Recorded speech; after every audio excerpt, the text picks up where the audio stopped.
Good morning. Rise and freedom. Happy Friday. I'm Austin Peterson. Welcome to the Wake Up America show. Glad and thankful to have you here. Freedom, family, Friday means my lovely, smoking hot, redheaded libertarian pleasure bot, Stephanie Peterson, is in the audience. Good morning. Steffi. I strive to be a pleasure bot. I always say yes. If you've never seen the movie Blade Runner 2049, we just watched it this week, and the whole concept of it is that they all wonder if they're like the robot baby, which means if Steffi is the AI pleasure bot, then she's the first pleasure bot to give birth. Congratulations. That's right. Thank you. Thank you. I feel less and less pregnant every day. I was just telling you that. It's like I have like less and less symptoms every single day. It's the weirdest experience ever. It is kind of weird, I gotta admit. Yes.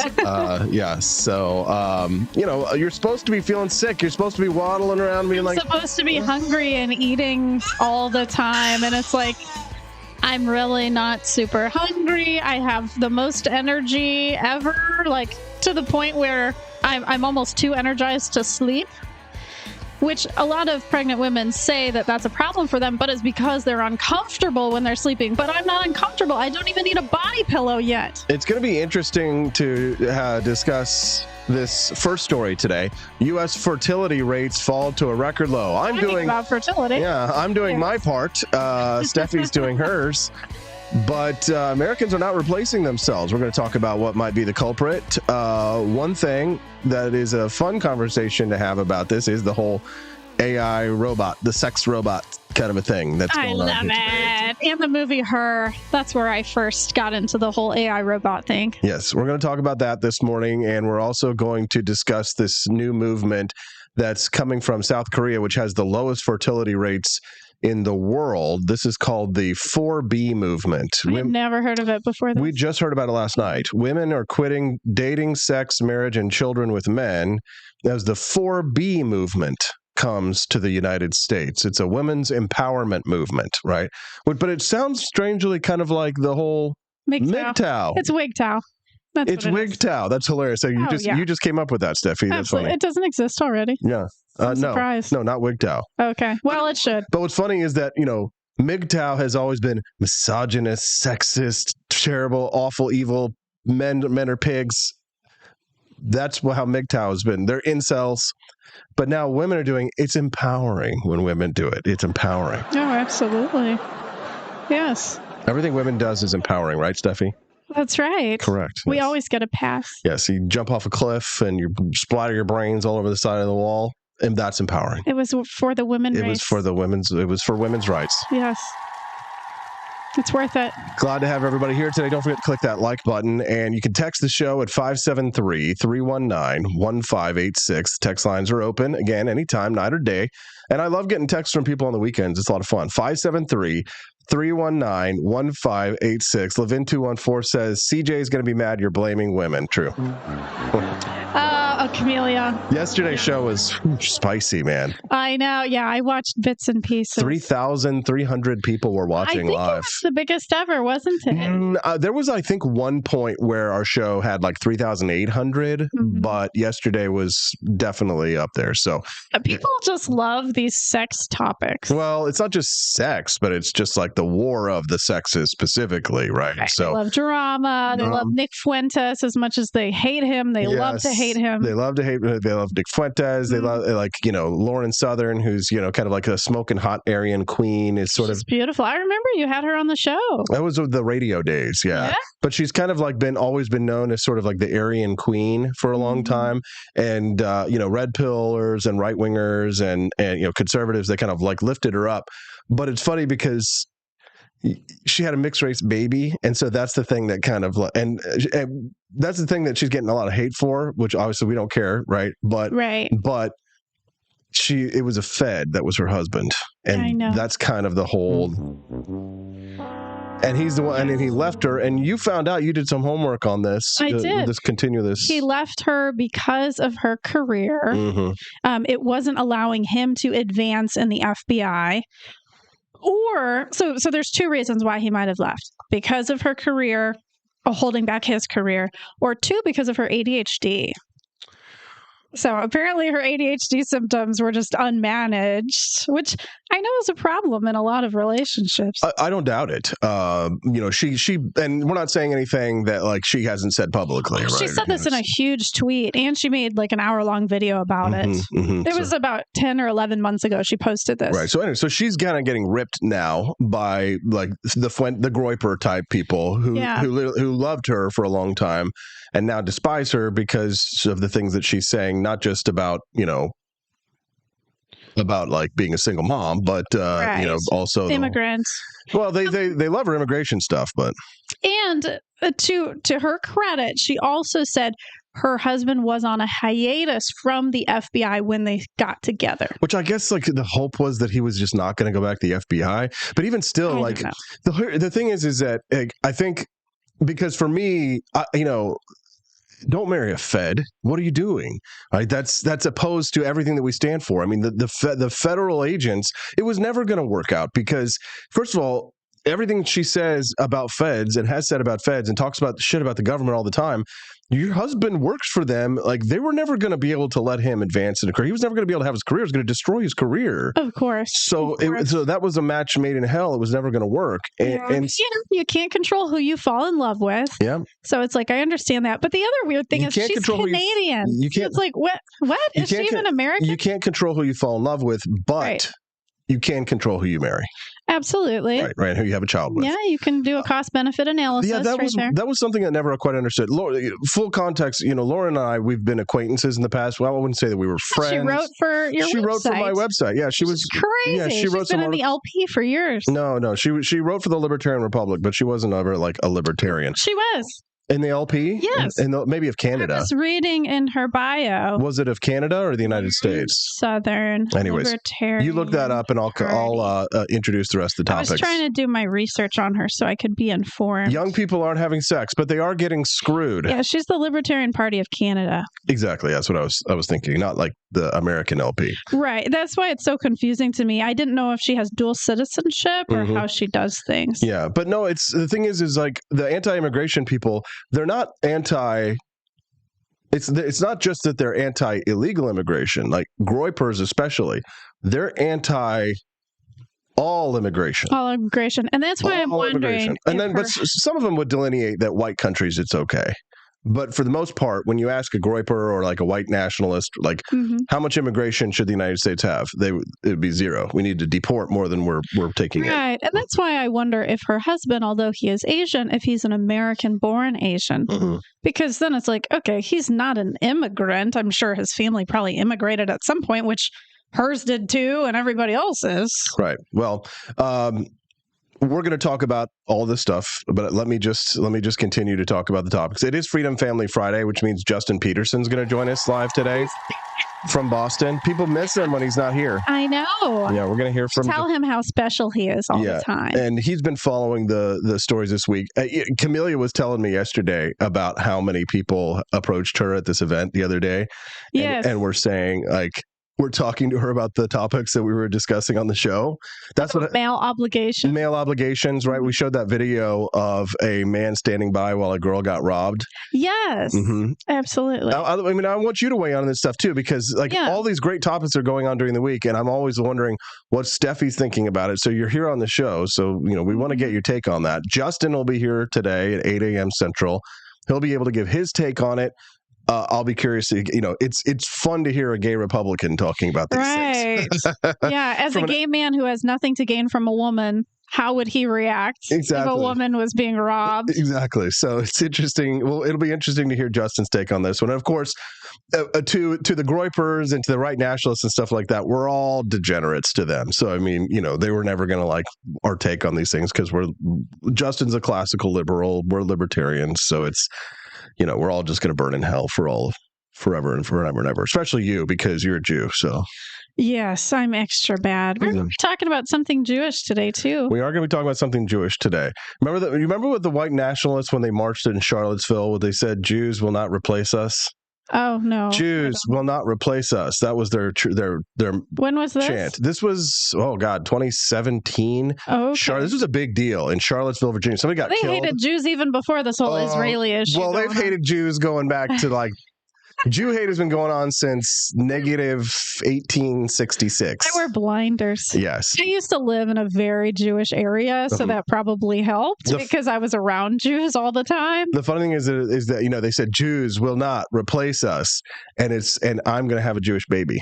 I know we're replacing. You're replacing us because nobody else is bringing in babies into the world. So sorry, the Jews got to do it. Got to take it in our hands here. See, so that's the thing is that that's part of the whole conspiracy is that you obviously got your claws in me, and you're like rubbing your hands together, right? Right. I mean, no matter what we do, baby. No matter what our beliefs are, the baby is Jewish. The baby, that's because correct. The mother is Jewish, and my mother is Jewish, and her mother was Jewish. There you go.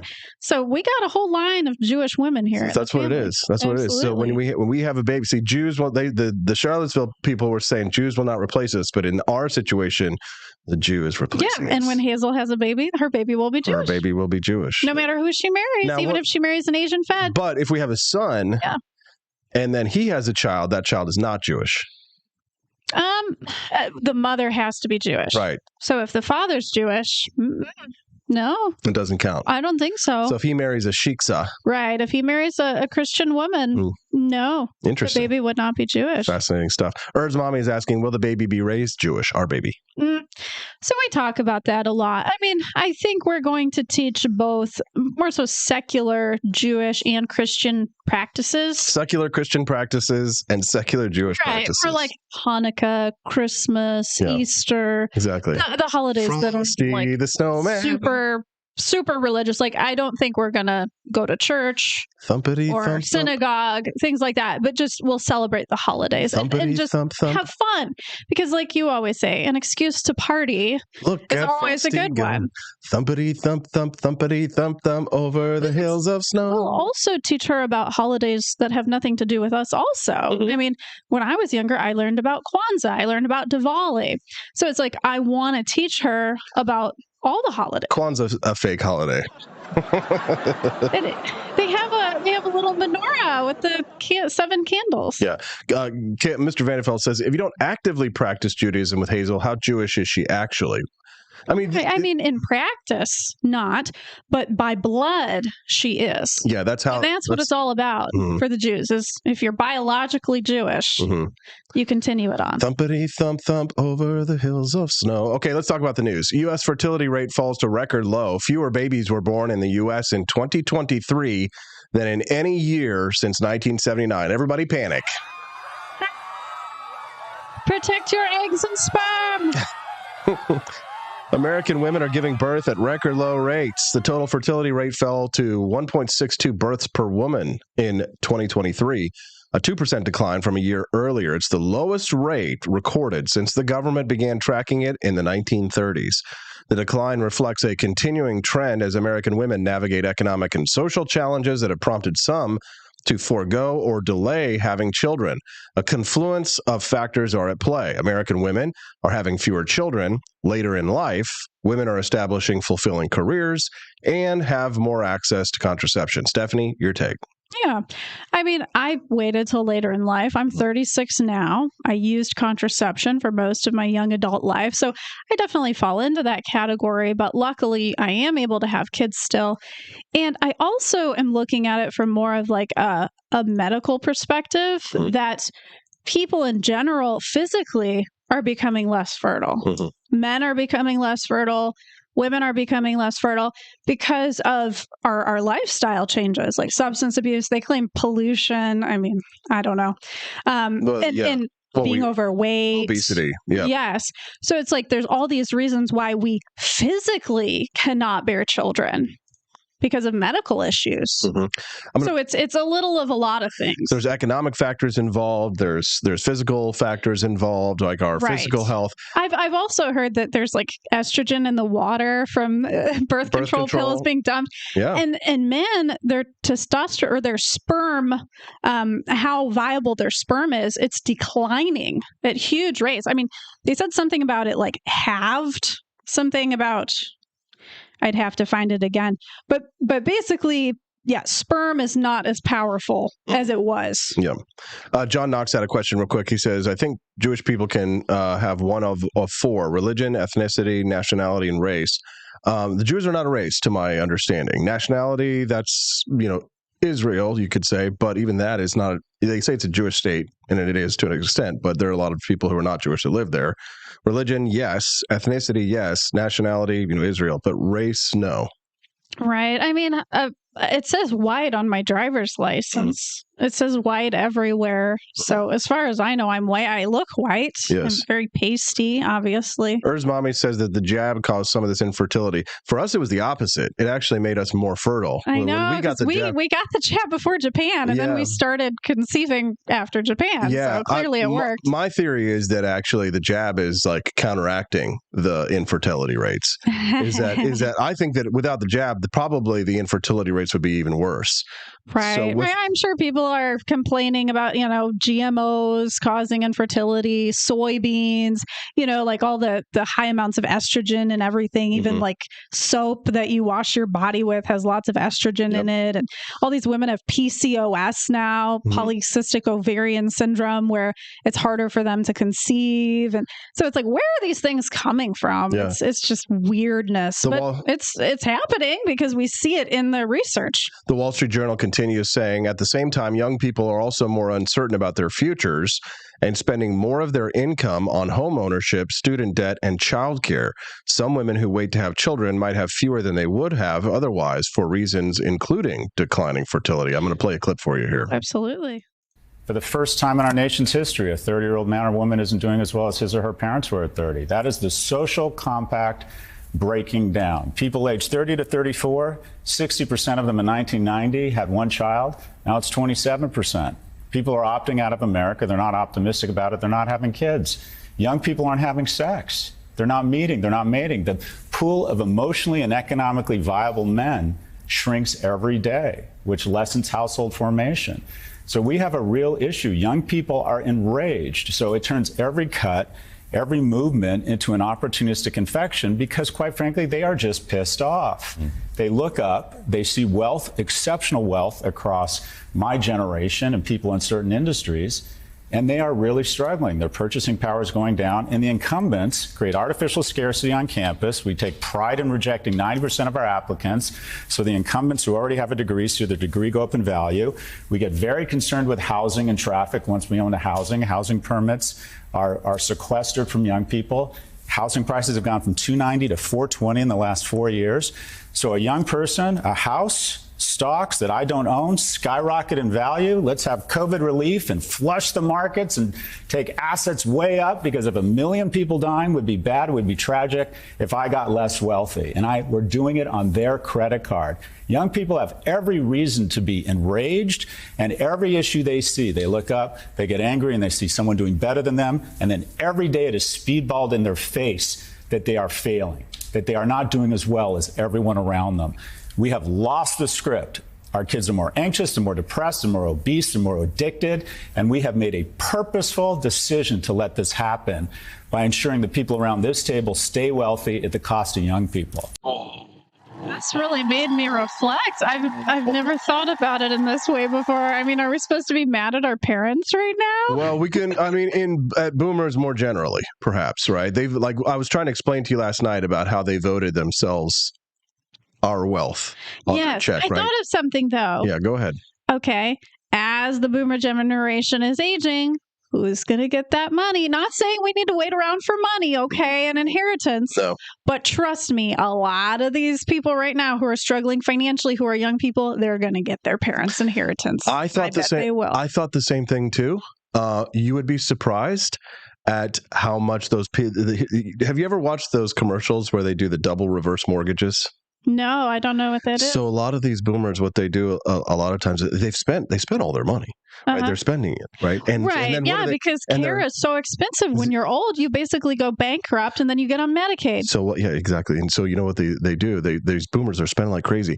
They go and they get these reverse mortgages that they see on advertised on like Fox News and other places. And then they go and then they don't even have the value of their house anymore because they've taken the value out of their home. And then their home doesn't go to their kids. It goes to a bank. Well, if they don't have it in their trust, Right. So it's that's the stupid thing to do. Put it in your trust, people. Right. But let's hear this again and let's break this down bit by bit. This For the video. first time in our nation's history, a 30-year-old man or woman isn't doing as well as his or her parents were at 30. For the first time in American history, we talked about this a little bit last night, a 30-year-old man is not doing as well as his parents are doing. Yeah, and I was thinking about it. So my parents, when they were 30 years old, they had my sister. They had just freshly built a new home from scratch. They were able to do that when they were 30. So, I mean, yeah, my dad was established in his career. My mom was ready to be a homemaker.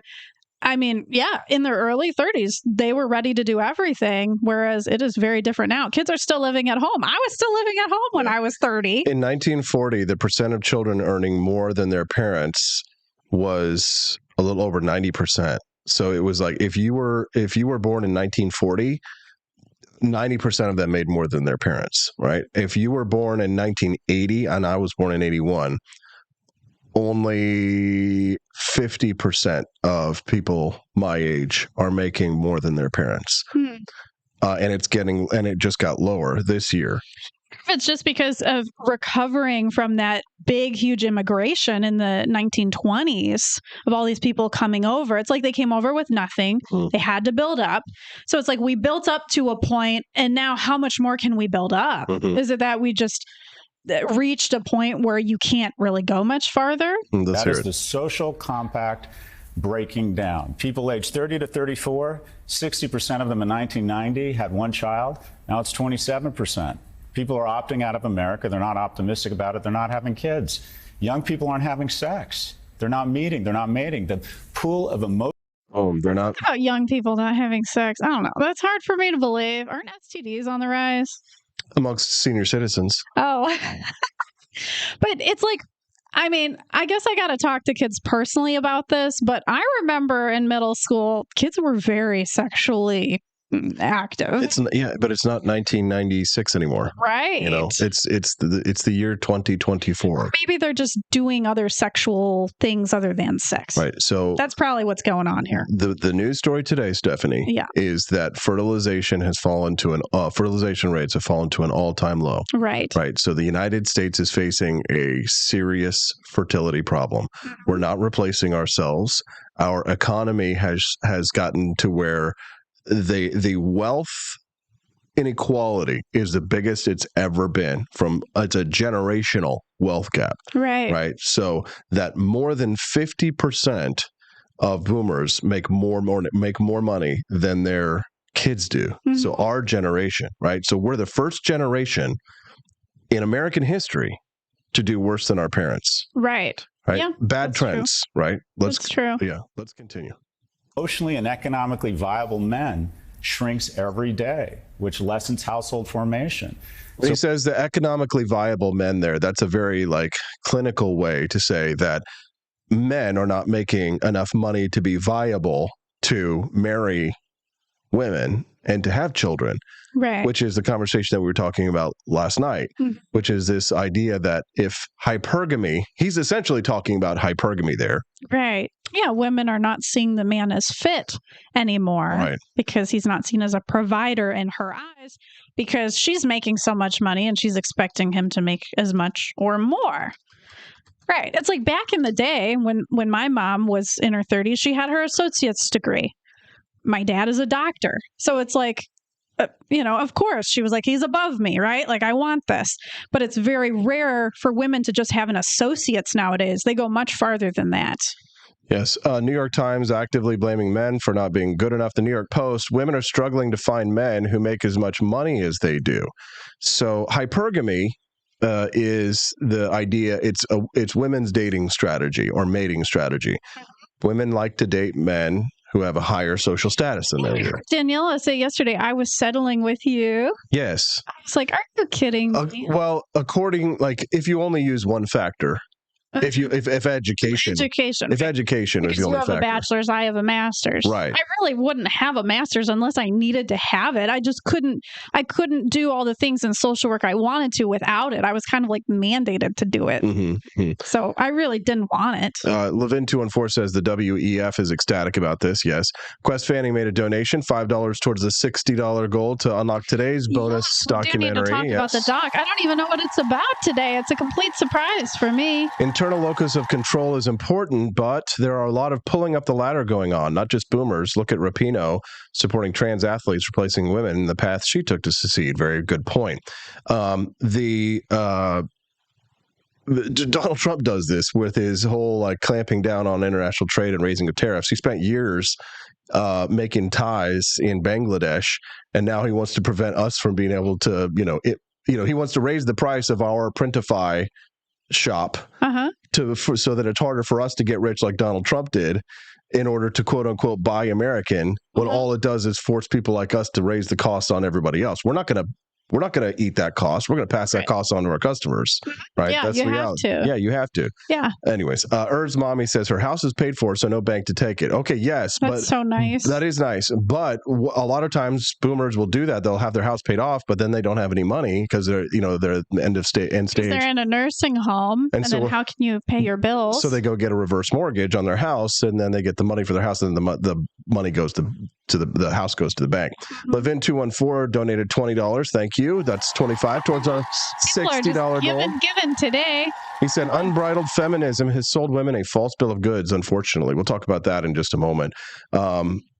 So yeah, don't forget to get those donations and go to apforlibertyshop.com, buy something from the store today, and then help unlock that bonus documentary. Go ahead, Steph. Just say why I did not settle with you. Mm-hmm. I don't know how many women have the chance to get with a U.S. presidential candidate and a U.S. Senate candidate who has a following of over 100,000 people on the internet and who has name recognition. So I don't have any of that. So the social proof was more important than money or education to you. Yeah. I mean, you guys need to understand. I was a Warped Tour girl my whole life. I loved being a groupie. I loved, being close to famous people and bands. So Austin is that for me. He's a famous guy in my eyes. And so it's like, that was extra exciting for me as a woman. I'm like, throw my panties at him, right? We do sell those at apforlibertyshop.com. No, we don't. No, yes, we do. We have panties. Okay. Do we really do? Oh, okay. Yeah, we actually do. Yes, we do. But they're not used panties like some weirdos or anything like that. Okay. Yeah. They're like the Mises ones or the Hayek ones. Yeah. They're about economics. He says it's educational. It says something about Fed boy. Shut up, Fed boy, or something like that. Yeah. We need to send those a little southern. Oh my God. That would be perfect for her. Shut up, Fed boy. Wow. She'd be a great model too. I mean, she is beautiful. Absolutely. Yes. There was a big debate the other day about whether her sister was hotter, and we're not going to I don't know her sister. We're not going to get into it. I'd have to see if we're not going to get into it. All right. Let's move on here. Continue this clip that we're talking about, the generational wealth gap and fertility rates. So we have a real issue. Young people are enraged. So it turns every cut, every movement into an opportunistic infection because, quite frankly, they are just pissed off.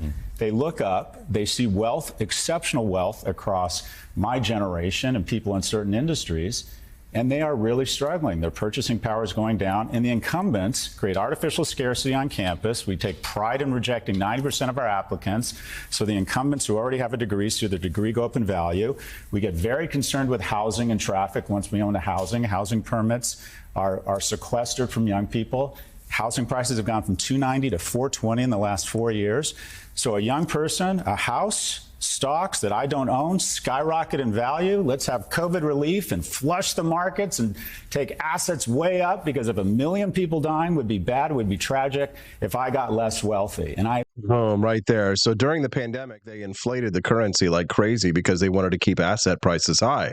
We would like to see asset prices come down if we're young, right? We'd like to see housing prices go down. But which we got in that little time period in 2021. We got lucky. When the rates, the mortgage rates were really low. We got lucky, but a lot of people didn't. And what has happened, though, is that when there's the bailouts like the banks in 2008 during the mortgage house crisis, that kept the prices of housing artificially inflated. They don't want people to lose their investments, but it's the young people who need to be able to see those prices go down in order to be able to get into the marketplace. But what the boomer generation has done is voted for politicians that will protect their wealth by inflating the currency and taking out debt on their kids and their grandkids' credit card in order to ensure that asset prices remain high, even when there's a crisis. And a crisis is good for some people and bad for others, right? So do you blame us as this generation and our next generation to also vote selfishly? Well, there's not going to be much to vote for selfishly. I mean, in some ways. So. Our parents did it. I don't blame us for doing it. We're just following in their footsteps. I mean, yeah, it's like there are no conservatives or liberals. There's only self-interest. But anyways, Absolutely. Just an FYI. Thank you to Quest Fanning, by the way, for another $2 donation. Yep, we've raised $27 towards the $60 goal today.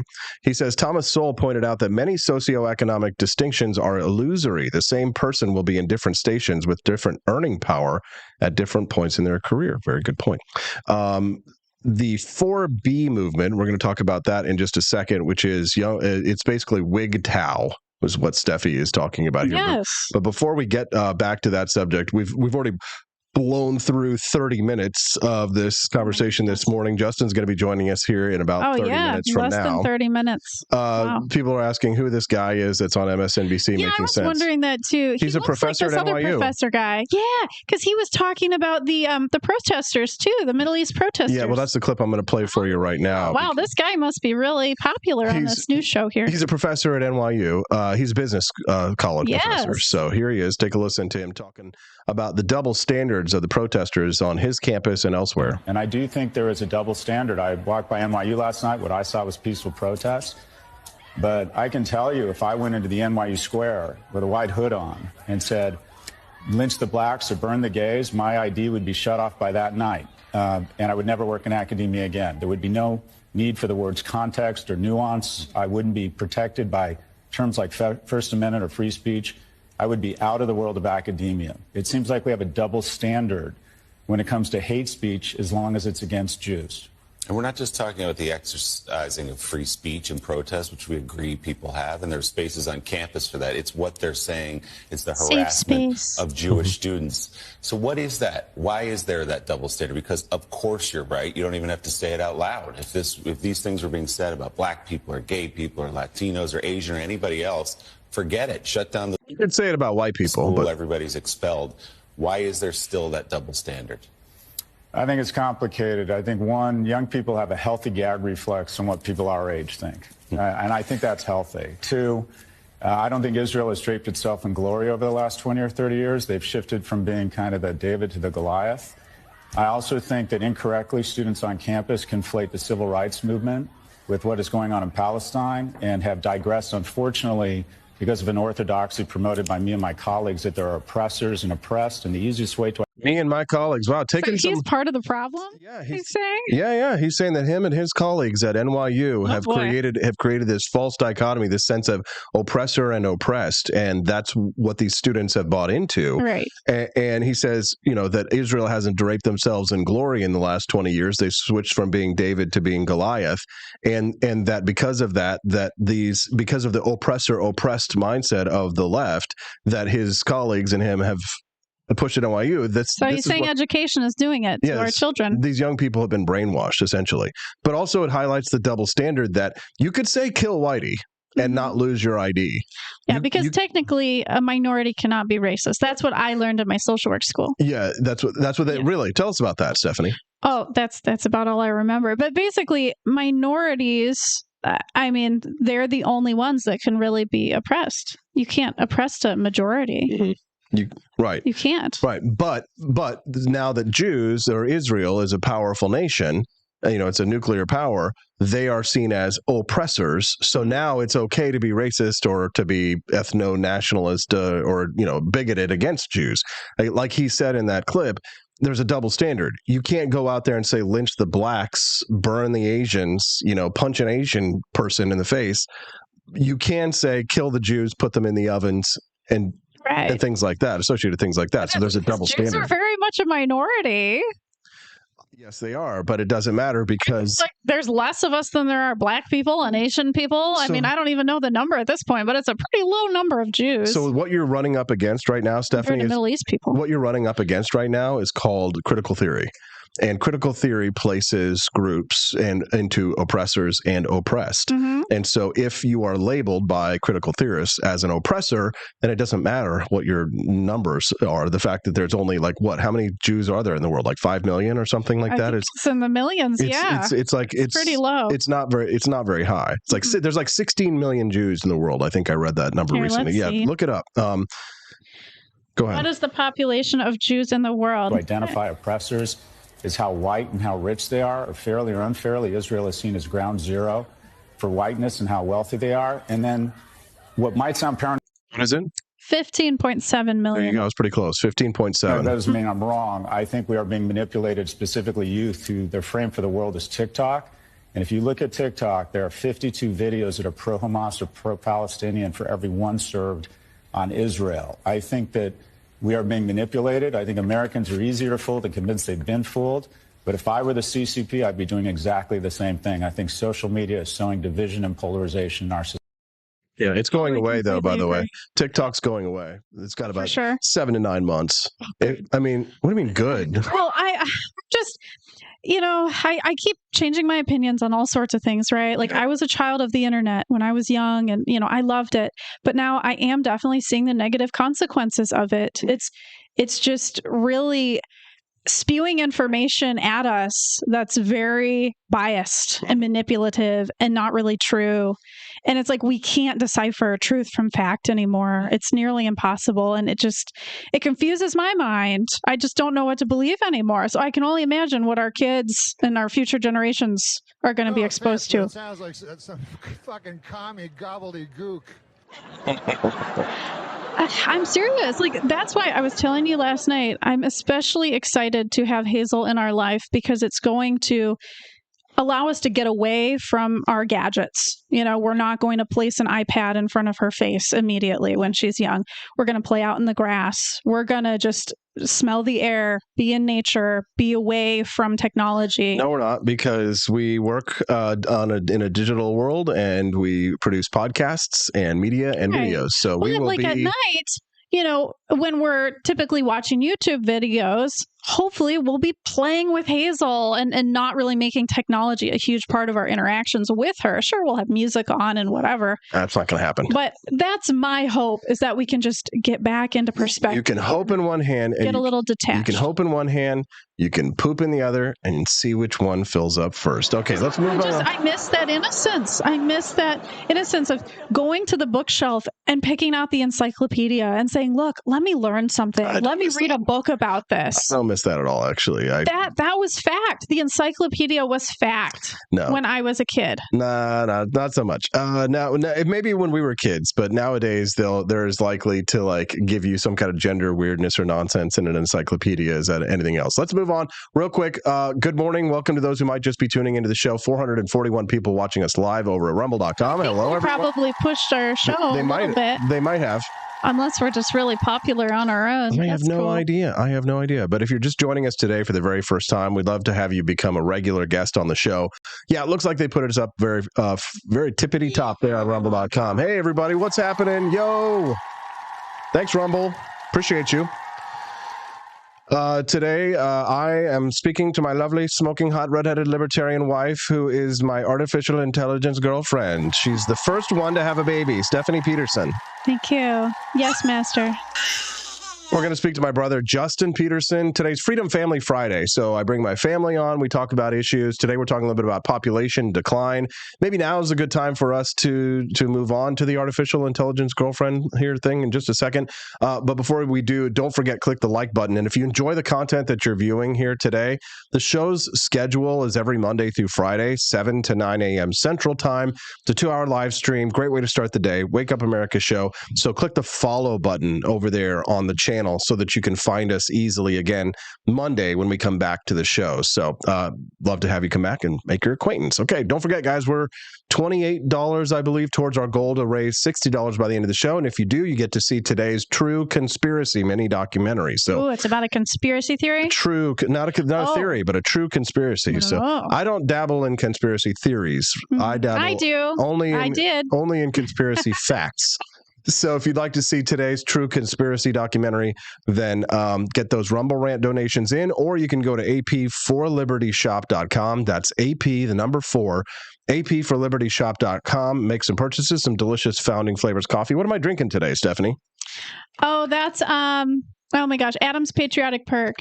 Ah, there you go. Yeah, yesterday, you thought it was Washington's Revolutionary Roast. I tricked you. I put 2 in 1. I like to mix things up. I'm a mixologist with my coffees. Frickety tells us to teach your kid about reality. Don't do baby talk. Just talk simply to them. They'll be smarter faster if they understand actual words. It's going to be hard to talk to my little girl without being like, oh, my sweet little girl. I feel like we were reading that talking in baby talk actually does help you connect better with them. Like talking in that higher pitched voice, like, hi, baby, hi. Something about like, they hear it better? I don't know. I'm not going to argue about it right now. I don't know. We've been watching lots of videos and things to educate ourselves. Women quit dating, sex, marriage, and children with men as the 4B movement comes to the United States.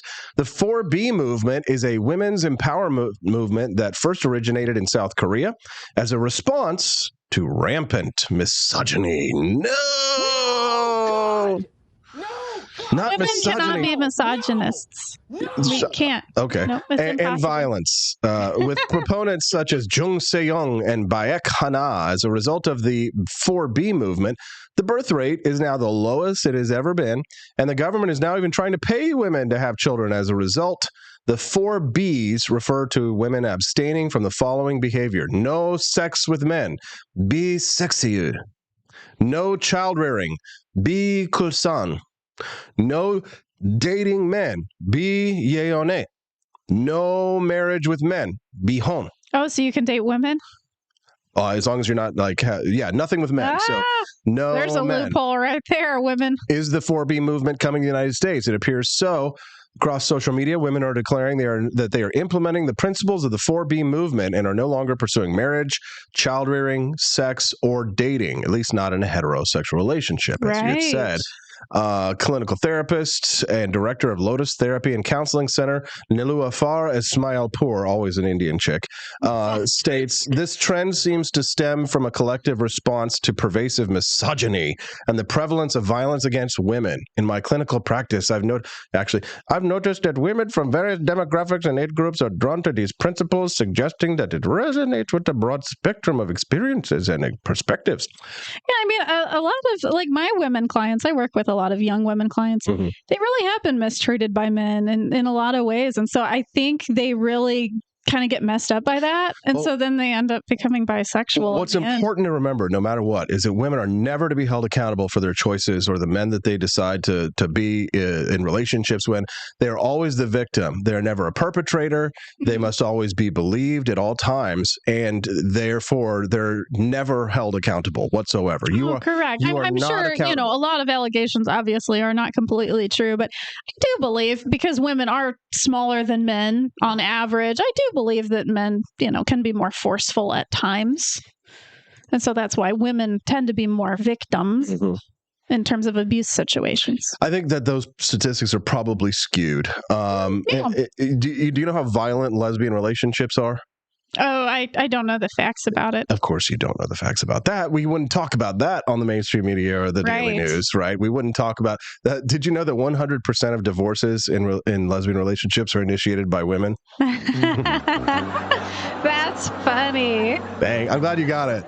Because I'd imagine that some people might hear that for the first time and be like, really? And be like, It's always the man. Yeah. It's probably the butchy lesbian. Yes, actually, lesbian in lesbian relationships, it was reported by the New York Times that that divorces are in lesbian relationships are the fault of men.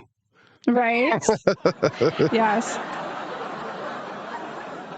It's the fault of the man who fathered the baby of the lesbian that she then brings into the lesbian marriage. Because a lot of that happens where the woman is heterosexual and then she has a baby with a man and then she goes into a lesbian relationship and brings the kids in.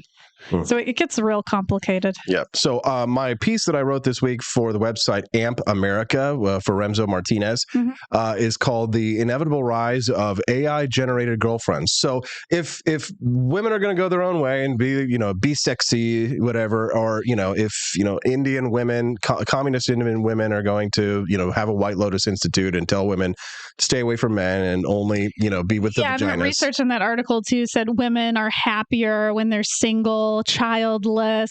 It kind of reminds me of Chelsea Handler, how she's like, "Of course I'm happy," and she looks miserable. Yeah, they are. It's all a big cope. Right. Women are happy without men. We're happy, but sure. That's why we see all these crying TikTok videos of these divorced women who are like, "My life, I didn't see," like that chick we were watching last night who was like, "I feel like I'm in an alternate timeline, and I didn't see my life going this way." Right? Yeah. I mean, really, before I met you in my 30s, the thing that was most important to me was who am I going to have a kid with? It's like, sure, I was okay with I could tolerate being alone for the rest of my life, but I don't think I'd be my happiest. I like to have a companion, but I think the thing that was most important was who am I going to have a child with? Okay, well, quiet down, AI girlfriend. Your robot master now is speaking. This is the article that I wrote this week over at AMP America. Steffi is my AI girlfriend today. Weird science went from a horny 80s movie to now apparently a feature prognosticating documentary. The future is now where your dream girl can be programmed in a lab. Well, a server farm. And your biggest relationship worry is whether your credit card gets declined because you've overspent on virtual roses. This is, aren't I clever? Ice cream, yum. Yum, yum. Ice cream, yum, yum. Did you see that picture that was getting shared around on the internet of like the boyfriend who had the robot girlfriend, and there was the chick who was sitting down next to him and she was crying and she was alone and she had a sign that says "subscribe?" ? No, I didn't see that. I'll find it and put it up on the screen. But essentially, it just kind of showed that like between AI girlfriends or girls on OnlyFans, what do you think is probably better for men? To have a parasocial relationship with an actual woman that he pays to perform lewd acts, or to just have a bot that he speaks to, ChatGPT, right? Because this is now the decision that we're making. Like, the positives of AI girlfriends are that we won't be getting in your women's way. We don't want to interfere with your happiness, ladies, being alone, right? So you've gone the 4B movement now. You want to go your own way. Okay, fine. Okay. But you want to go do an OnlyFans. But the positive for this may be that instead of paying an OnlyFans, young men will just pay an AI girlfriend. Which was probably made by a man. Probably made by a man, but still, like we were watching the Blade Runner movie 2049, and we asked the hypothetical question: if you're sitting alone in the pod eating bugs, the WEF wins in the future, and we're all living in pods alone eating bugs. Would you rather have a beautiful Ana de Armas, the actress who played that character, who's doing costume changes for you every 5 minutes, and she's like having a threesome basically with a real girl with you? Yeah, and she's like reading to you and like making jokes and like cooking with you. Would you rather do that or be alone? Right. And I was so shocked by the responses you got on Twitter when you asked that question. All these men were like, "I'd rather be alone." I'm like, is your wife over your shoulder watching right now? Like, what are you doing? Yeah, lies. I even said if it was between being alone or having an AI partner, I would choose an AI partner. Because something's better than nothing. Yeah, most At people least having someone to talk to. Yeah, it's a cope. When you see those men on the internet saying, "I'd rather be alone," they're lying, man. Well, I kind of put it this way. It's like either you're stuck with your hand for the rest of your life, or you can, have some toys and things that can make your experience better. Like, what would you choose, right? People would choose toys. Greg Eisenberg, he's the CEO of Late Checkout, recently dropped a bombshell on social media, revealing that a Miami man shells out $10,000 a month on AI-generated girlfriends. Oh, my goodness. Girlfriends, plural, right? Okay. Because why have one expensive, high-maintenance relationship when you can have several that only drain your wallet? Apparently, even virtual girlfriends are expensive. I knew a guy before in college, and he spent over $10,000 on a real stripper. Mm-hmm. So it's like, what's worse, spending it on a stripper or an AI girlfriend? But here's the thing. Like, this isn't just like a quirk, right? This is the beginning. This is the dawn of what could eventually become a billion-dollar industry. Oh, absolutely. Okay? Right? Because think about it. I mean, when people are listing on their dating profiles breathing as a hobby, like the bar is low enough to trip over, right? Okay. Unfortunately, an AI person doesn't breathe. Well, right. But like, here's the thing. There are plenty of downsides to AI girlfriends, but think of the upsides, right? You can approach her without her calling you a creep. Of course. She won't record your awkward pickup attempts and post them on TikTok. Hopefully not, unless there's a glitch, right? And then it releases stuff. There has to be some real encryption going on here. But here's the thing. AI girlfriends promise to have everything that human relationships are not. Predictable, of course, compliant, and best of all, they don't have parents you have to impress. Yeah. And I mean, I know in terms of the sexual part of the relationship, I mean, I know in Japan, they're already having these dolls. The men go around with these like blow up doll things that, they can obviously physically be with. Waifu pillows. Yeah. Waifu pillows. It's like they're already kind of doing that. But here's the thing. Now they don't have to feel the social shame, because they can now have like what looks exactly like an actual woman in their house with them. But it's like, I wonder when they go out, how they'd be able to do that. I'm sure down the line we'll be able to, blast some hologram from our phone, and then it looks like a girlfriend standing next to you. Right. So, but what this is doing, this is meeting supply and demand, right? So this is what it is, right? In the supply, it comes, the supply side is a compliant, customizable, perpetually agreeable digital girlfriends, right? It's capitalism meets companionship. Your AI girlfriend could be a Fed, right? Could be spying on you in order to trap you, but that's already a danger with real girls too, and boys, as Lauren Southern learned, right? Absolutely. As any libertarian guy knows, any real girl who shows interest in you is a Fed, and you must cut off all contact with her immediately. True. Yeah, and the thing is, as a woman, I'm just looking at this. I'm not as jealous of AI girls as I would be about a real girl. So like, if you told me, we're going to bring an AI girlfriend into the house, she's going to help out, versus you telling me we're going to bring a real girl into the house, she's going to join us, right? If we were like polyamorous or whatever, I would be less jealous of the AI girlfriend, because I know that there's nothing that replaces reality. So for me personally, I would feel much more secure living happily with an AI person. The problem with that, Stephanie, is that you're not a man, and you kind of just don't understand like how male sexuality works. Right. It can be transactional for us. Right, exactly. And so replace it. You don't want to bring somebody in. I promise you. Oh, I know. Because I'm just thinking from a jealousy level, because us women like to compare ourselves to each other. Well, let me just tell you why I think that you're making a mistake, actually, because of the way that male psychology works. You probably would rather have an actual girl come in who might be a love, because a man will get sick of a woman because a woman is going to give him shit. Right. An AI girlfriend is not going to do that. So she'd be there forever. It could fall. Right. Yeah, she'll stay young and beautiful forever. Yeah. A woman will age. Right. Okay. So the downsides, the negatives of the AI girlfriend might be the things that you're not thinking about just yet that might cause you to be more jealous of an AI girlfriend. But I know in my head that she will never be real. Like it's like she's something I can never be, and I'm something she can never be. It's kind of like how I told you, if my partner ever left me because they were gay, for example, I would be a lot more okay with that rather than them saying, I'm leaving you because of issues with you. Because I can never be that person. We got to go get Justin. Yeah. We've raised $30 now towards the goal, $60, $30 more dollars to go. You get to unlock the bonus content. Let's go see what Justin thinks of AI girlfriends or boyfriends when we get back on the Wake Up America show at wakeupAmericaShow.com. Don't go away. Expanse of time, a year might seem like a mere moment, but oh, what a year it's been. In September 2022, Austin and Stephanie Peterson embarked on a journey to wake up America. They began humbly, with just 20 souls tuning in, learning, listening, and though challenges arose, like the looming shadow of YouTube demonetization, their spirit never waned. And now, thanks to you, thousands rise with the sun to join them, to listen, to engage, to be a part of a community.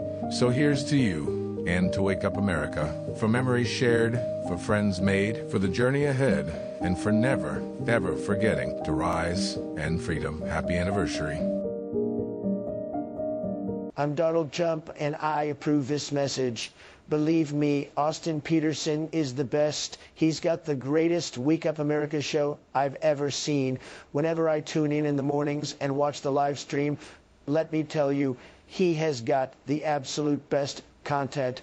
I love his guests. It's just a total blast to watch, and I highly endorse and recommend the Wake Up America show. It's terrific, believe me. Is the outdoor your home about as exciting as a library? Then spice it up and unbore your space with our custom metal signs. Crafted with love and a bit of libertarian magic, you can customize your own metal sign at ap4libertyshop.com. So head to ap4libertyshop.com, customize your own metal sign today.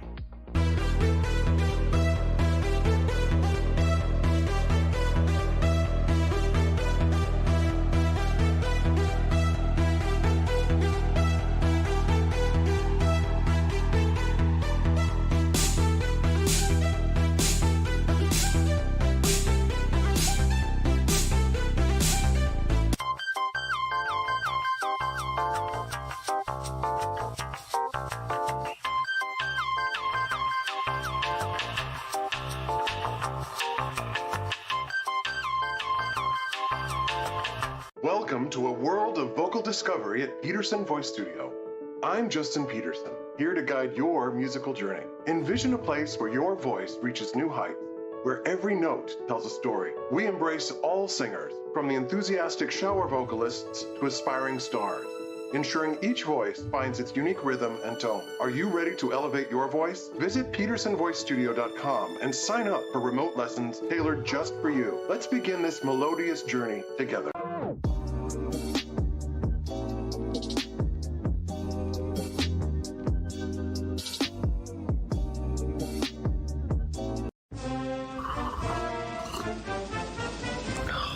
Tired of spending your hard-earned money on woke corporations that don't share your pro-freedom values? Fed up with sipping liberal lattes and progressive cappuccinos? Introducing Founding Flavors from AP for Liberty Shop. Get your day started with Washington's Revolutionary Roast. As robust and principled as the man himself, this blend is the shot of energy heard round the world.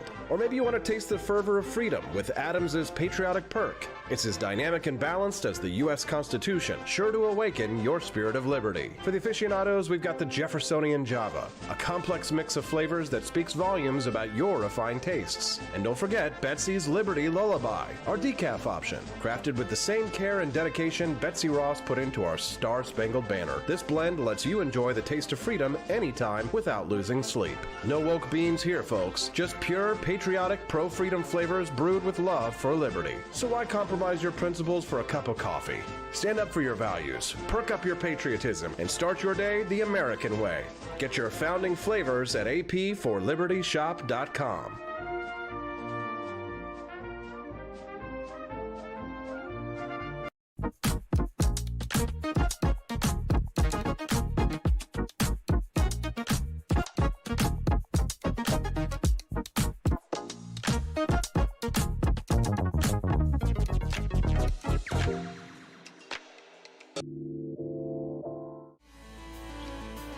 Good morning, Rise and Freedom.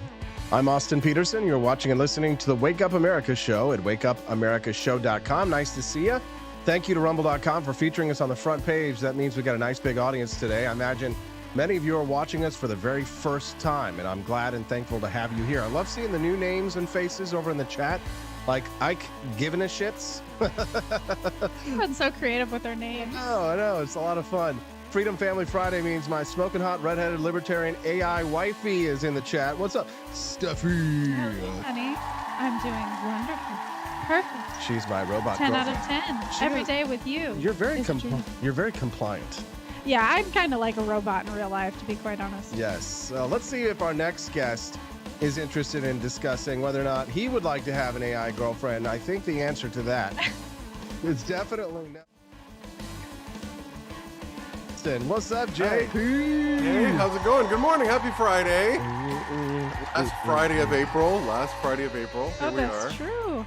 Yes. Glad to have you here, bro. Thanks. Looks like you're feeling better. Everybody misses you when you're gone. Oh, you know what? That was so nice to hear that. You had said that to me, and I was like, oh, that's really sweet to know that people. Yeah, people It's really like true. me. Yeah, they're like, where's Justin? Yeah. Fan Well, that's good. favorites. So All right, well, let's do some fan service, Justin. Let's continue the conversation. Not that kind of service. What kind of show is this? I don't know. Justin, talk to us about the topic of the day. We're talking about AI girlfriends and boyfriends, and then we'll kind of meander back to the topic of the population decline here in the United States. What are your thoughts on AI girlfriends, AI boyfriends? You know, better than OnlyFans, right? Would you rather? Maybe this will be a good thing in some ways, because instead of going and paying some chick to go and show her butthole on the internet, right, she can go get a real job, and then the boy gets the AI girlfriend instead. So small silver linings in the clouds. Well, I mean, I live in a different world. So, like, for me, the culture of hookup apps is like, that's de rigueur. That's everywhere. So, like, I don't think straight people have hookup apps, do they? I mean, like, I guess Tinder. Where it's no. Tinder is the hookup app. It's not a thing. I mean, I guess it's not a thing. It's not like Grindr. No. In the early days of Tinder, it kind of had that, but now it's just more for like chicks to kind of like, when they get dumped, to go and be like, oh, look, they think I'm cute, Right. Yeah. Dopamine chasing, right? Yes. Chasing dopamine. That's really what a lot of those apps are for anyway. They're like, there's like a casino. It's like a casino for dating. In terms of like, electronic or AI, whatever, I'm just like, well, here we are. But everybody needs a little love, everybody needs that's a little what we're love. saying. Was it like, we asked the question, would you rather, if you're going to live in the pod and eat the bugs, like Klaus Schwab and the WEF want us to do, if that's where we're headed, then would you rather live in a pod with, a beautiful, like Anna de Armas, like the movie, not Battlestar Galactica 2049. Okay, well, okay, what's his name? What's the actor's name? The guy from The Notebook. That's all I know. Ryan Reynolds? Ryan Reynolds? No, not Ryan Reynolds. Gosling. Ryan Gosling. Ryan Gosling. Would you rather be with a Ryan Gosling, a hologram, or would you rather be alone, Justin? I'd rather have a pet. I mean, a pet. Get a dog, get a cat, or something. Have something around. But what's funny? Can I tell you? But I really think about this, which is very interesting, because I'm in the arts world, right? So I'm working with young people, and one of the things that I find very interesting is I work with young people that want to go into theater, want to go into the performing arts, and if you look at the basic canon of musical theater or even a film, so much of that is set about love, right? What the story of love, boy meets girl, boy loses girl, that whole thing. And what's interesting is that the young people that I'm working with are really turned off by romance. Like, they're really just turned off by the entire idea. Like, the musical theater roles of the past, or the shows of the past, are hotbeds of patriarchal views about women and men and everything. So there is this sort of rejection of this historical work. And so it's funny to me, it's like, okay, great, we're all alone, but what do we do with a culture that has prized connection and love for centuries and for millennia? Like, how are you going to stay at home in your flat by yourself and watch Casablanca and be like, gee, I wonder what that must be like to have somebody that loves you like that, you know, or go to or listen to a song on the radio about love or breakup and be like, yeah, I'm okay with being alone. I just can't don't know. imagine that. I don't think that we are, as human beings, we're not supposed to be alone. We're not supposed to be alone. We are not wired as a species. Yeah, we're social creatures. So I don't think that, you know, whatever, I mean, in terms of like people want to do with their home life and, you know, if they want to get the Turbo Suck 5000, I really don't give a rat's ass. But like, you know, you know, but I don't think it's culturally good for any culture to have people that are just, that are spinsters, that everyone's just alone. You know, I don't think it's good for people's mental health. You know, one of the things I will say about our grandmother Rose, Grandpa Hans died in 2002. And one of the things that kept her alive was not only her reading and stuff that she did, but she had people around her all the time. She had grandkids around her all the time. People were constantly stimulating her to talk, to speak, to whatever. She wasn't just sitting alone. We know that people deteriorate when they live by themselves. We know that people die young when they live by themselves. So your life expectancy will not increase if you don't have people around you and you're alone all the time. It's not good for people. It's not good for people. Just having conversations, something to stimulate your mind. So if you had an AI partner, you know, who's just asking you questions and talking about the day, I'm sure that would stimulate your brain in some way. This is such a weird conversation because it sounds like the kind of thing we're talking about, like it's the future.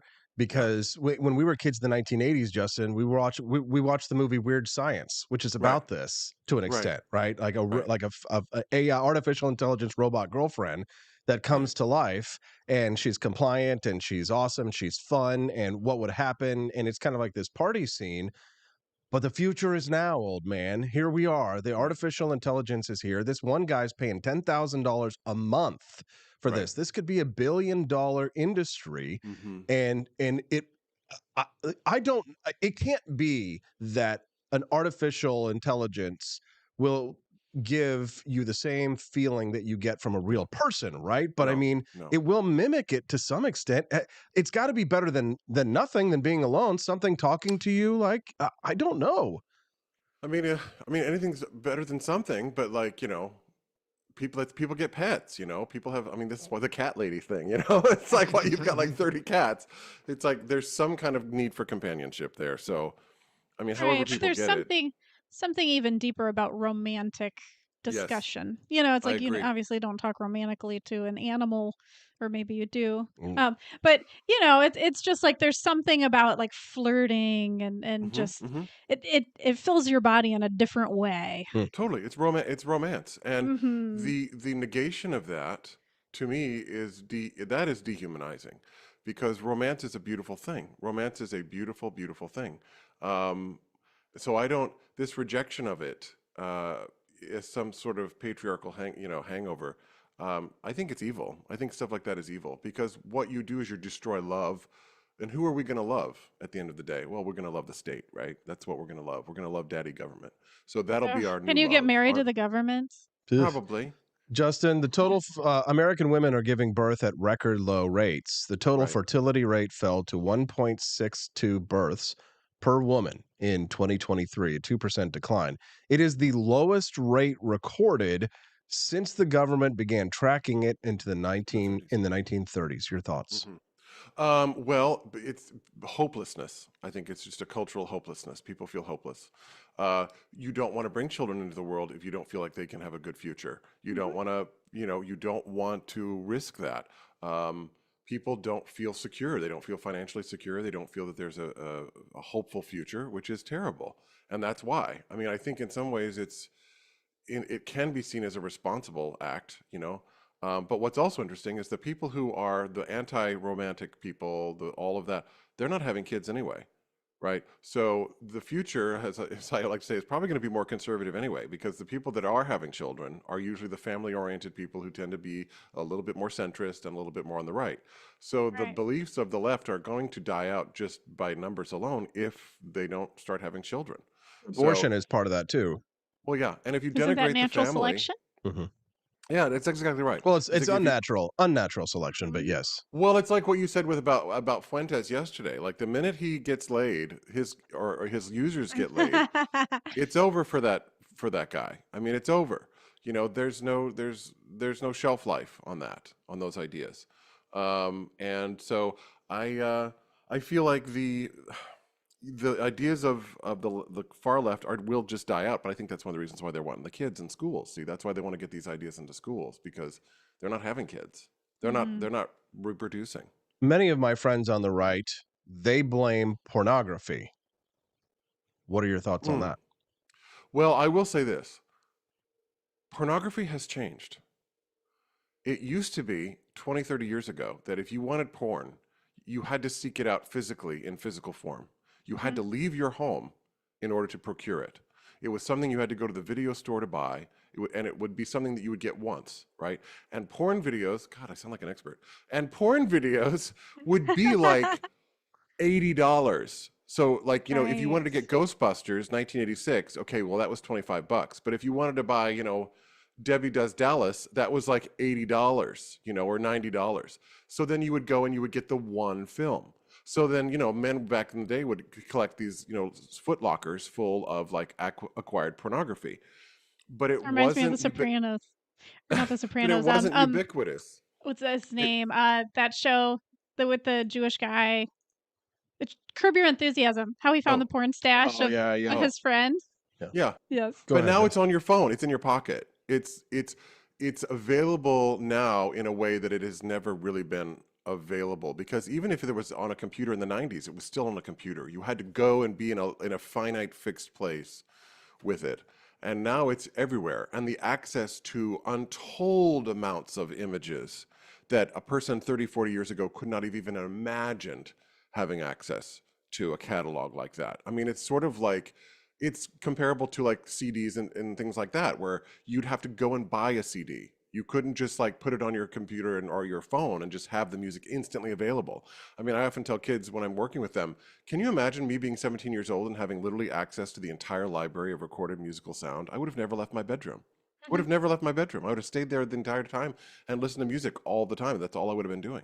So, I mean, it's access. I think pornography is a problem, but it's also the access of pornography that it's so ubiquitous.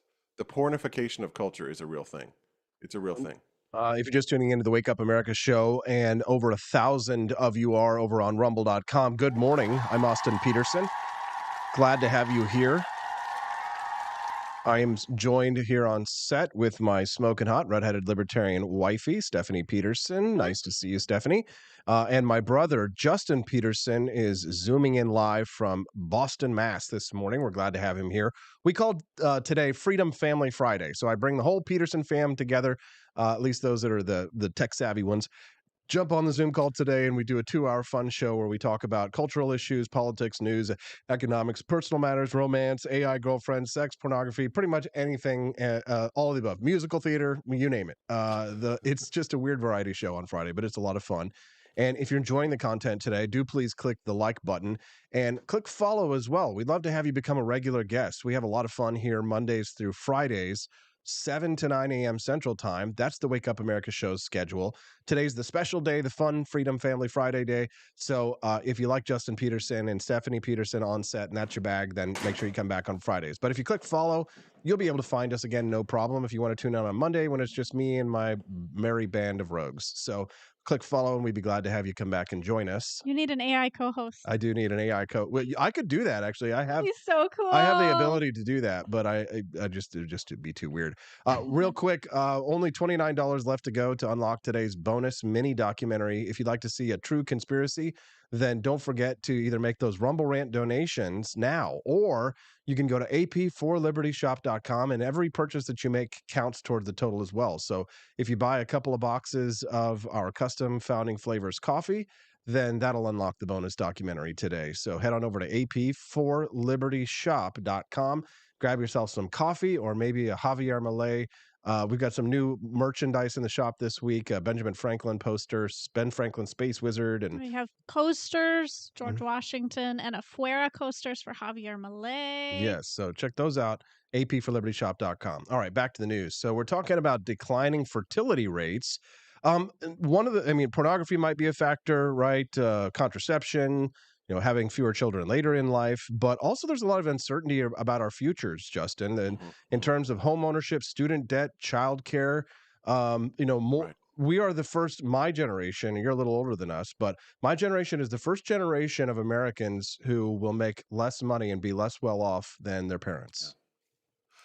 Yeah. Yay. Yeah. It's true.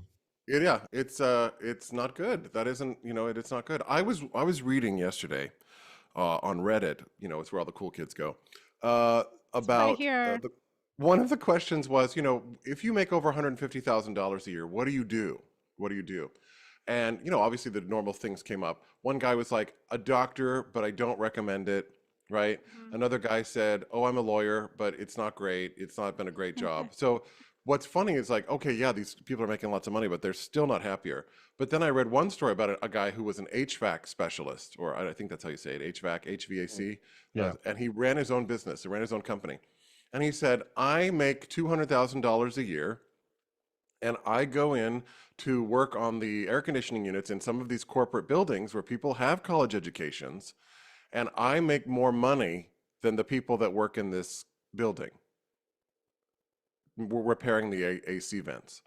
So it's the college pipeline is another thing that we've got to break, because people are being told that we've been sold this bill of goods that, college is the way to become successful. And it isn't so. It isn't so. Electricians are making good money, plumbers are making good money, and they're also coming out of these 2-year programs with little to no debt. And then you get a person like a spouse, for example. Well, this is the other thing you were talking about earlier that I wanted to talk about. Okay, so let's say you're a woman with a college education, all right? Fine, you have your college educated degree.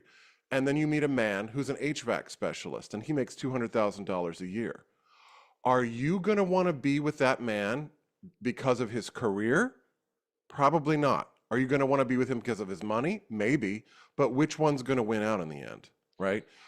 Are you going to... Steffi said that essentially because it wasn't my degree that she was attracted to for me. She was attracted to me because of my popularity.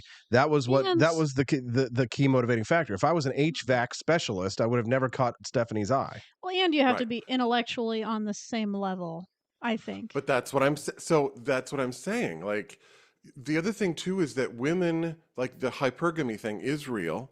And the other issue is that if a woman is a 4 or a 5, she always wants to date 7s, 8s, 9s, and 10s. And she'll never see men that are at her level or below as even existing. It's like they do not even exist. Those men don't even exist. And that's one of the problems as well.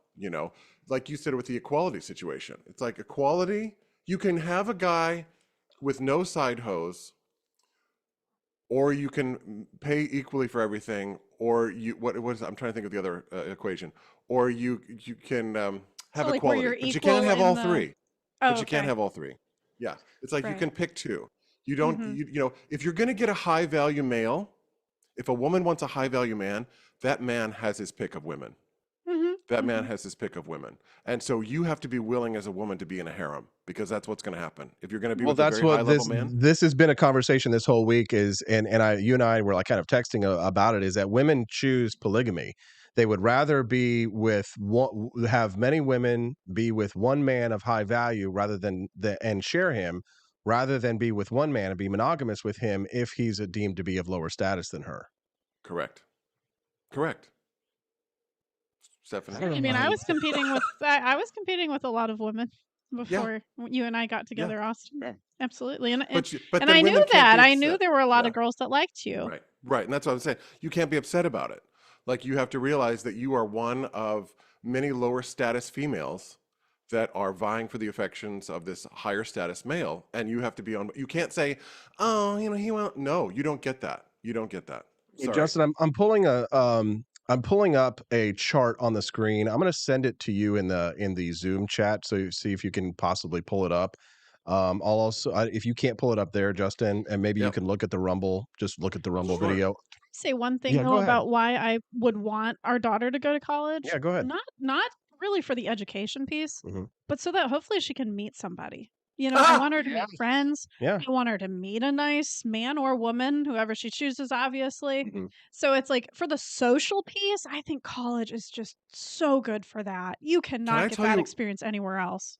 I have to tell you, this past week I was watching home economics videos from the 50s and the 60s because I just love history stuff. And I think I sent you that book about, the historical The house cleaning situation. 1940s. Mm-hmm. And it was interesting to watch these videos about these women who actually went to college for home economics. Like they went to know how to run a family budget. They went to know how to do the grocery shopping, the cooking, all of that stuff. And what was so funny is that back in the 50s and 60s, women went to college to get what was in effect known pejoratively as an MRS degree, right? To become married. They went to college to get married. They didn't go really to get, but even if they had education, yay, so much the better. But the intent of going to college was to meet a man. It was to get a husband, to get a good husband. I'm pulling a clip. I'm pulling up not a clip, but I'm pulling up a chart, Justin. I sent it to you on Facebook, and if you can see the Rumble screen, it might be kind of small, but if you want to pull it up, maybe if you have your mobile phone, you can open up Facebook Messenger. You can see this chart. Okay. I was showing this to Stephanie last night, and this is data that was pulled from OkCupid. You were talking about hypergamy earlier. Right. Women like to date across and up, but this shows how we, as in the war of the sexes, how men view women versus how women view men.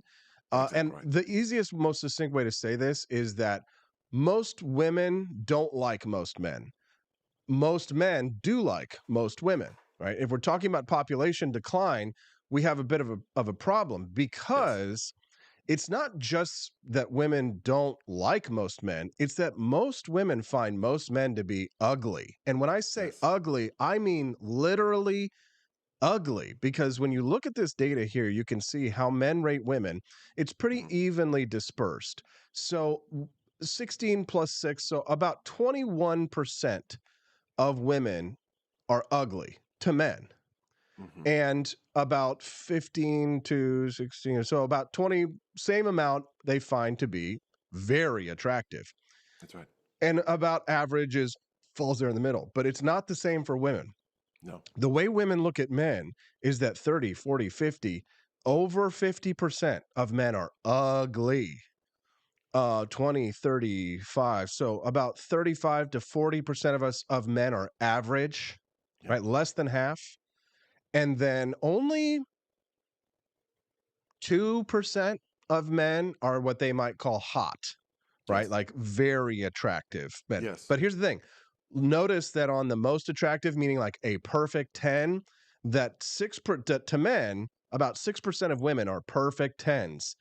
But for women, there is no such thing as a perfect 10 for a male. That is how women's expectations and standards have become because of the modern dating context, because the illusion of choice coupled with the actual choice that when you used to date people, you would do it in your small town and it was the people next door.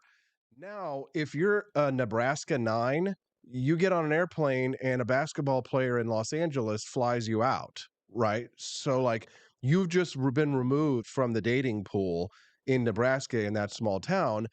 Because the way that the interconnected world is operating now. So to me, I think that the fertility rate is falling in part because yes, men are smoking weed, playing video games, living with their parents at home. Yes, listen, Hollywood and television and commercials and TV and movies all day long tells men what utter pieces of shit we all are. Okay. So for 5 seconds, I'm going to say that perhaps women's expectations might be out of alignment with reality. That hypergamy has created a world where women believe they have choice forever, but what they become is alpha widows. They'll have sex with the NBA player. They have been ratcheted up to believe that they could marry an NBA player, and they end up thinking, and they end up alone because because they're not going to date a man from Nebraska who's a Nebraska 5 if they're a Nebraska 9. Do you know what that's called? Do you know what that's called? Hypergamy? That's called getting stuck on your highest setting. Yes. That when a woman gets that experience, she's stuck on her highest setting. She can't go back. She can't go back to dating 6s and 5s and 7s because now she's stuck on the highest setting. It's exactly what you're describing. It's exactly what you're describing. And when you just said the 50% find ugly, I'm going to go even further. Like I said before, those women believe that 50% of men do not exist. They live as though those men are not even alive on this planet. Yeah. It is like they are not even, they don't even register. Right. They're ghosts. Right. They're if an attractive man opens the door for a lady, there's a thank you and a looking in the eyes. Yes. If the woman doesn't find you attractive, she doesn't even see you. She doesn't say anything. It's just expected, right? You roll out the carpet and stuff, and she will step on you as she walks by. And here's what I've learned. Here's what I've learned. I'm 6'5" tall. By my height alone, I'm attractive. Right. Like I didn't do anything genetically to get tall, and just by being tall, I'm attractive. Yeah, so that's what we look for, someone who is bigger than us to protect us. Exactly. Now, what I also think is that men, if a man is a 4, okay, so if you're a guy and you're a 4, I'm going to sound like a preachy old dude here, but one of the best things you can do to level up is to go to the gym and get fit. Because when you look good and when you learn how to dress better, you make yourself more attractive to women. Okay, I don't mean you have to be all metrosexual, but if you can work out and dress better, you will raise your status number for women. But women are looking for a really interesting thing. Women are looking for a nice guy, but they're also looking for a bad boy. And the trick for men is that you have to be able to match both of those things, because if you're just a nice guy, you're in the friend zone. Yes. Right? Nice guys just go right into the friend zone. And then if you're a total like dick, then you're like, forget that guy. So they're trying to find this mismatch of like bad boy, but nice guy. Justin, we were raised to be nice boys. We were raised 100%. We were raised to be sweet. We were raised to be respectful. We were raised wrong because I say I like that old version of you. I think I would have liked it. No, you wouldn't have. That is not a man of accomplishment. That is not a man of consequence. That is not a man with responsibility. That is not a man with experience. That is not a man who knows how to speak, think, or talk, or act around women. When I was a senior, I went to the International Thespian Festival in Lincoln, Nebraska, Justin, and I saw this young man wearing a Mighty Morphin Power Rangers backpack. He was a very attractive guy, like physically, but he was wearing this stupid child's backpack and he was walking around, and he would get shit from women, from girls on campus. They would tease him for it and stuff like that. And he would use that as an opening line, and he would shoot back with something equally or more rude to them about their looks, their appearance, some their weight, something like that.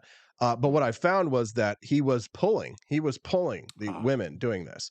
It was called negging, right? And this is, this is widely considered to be misogynistic.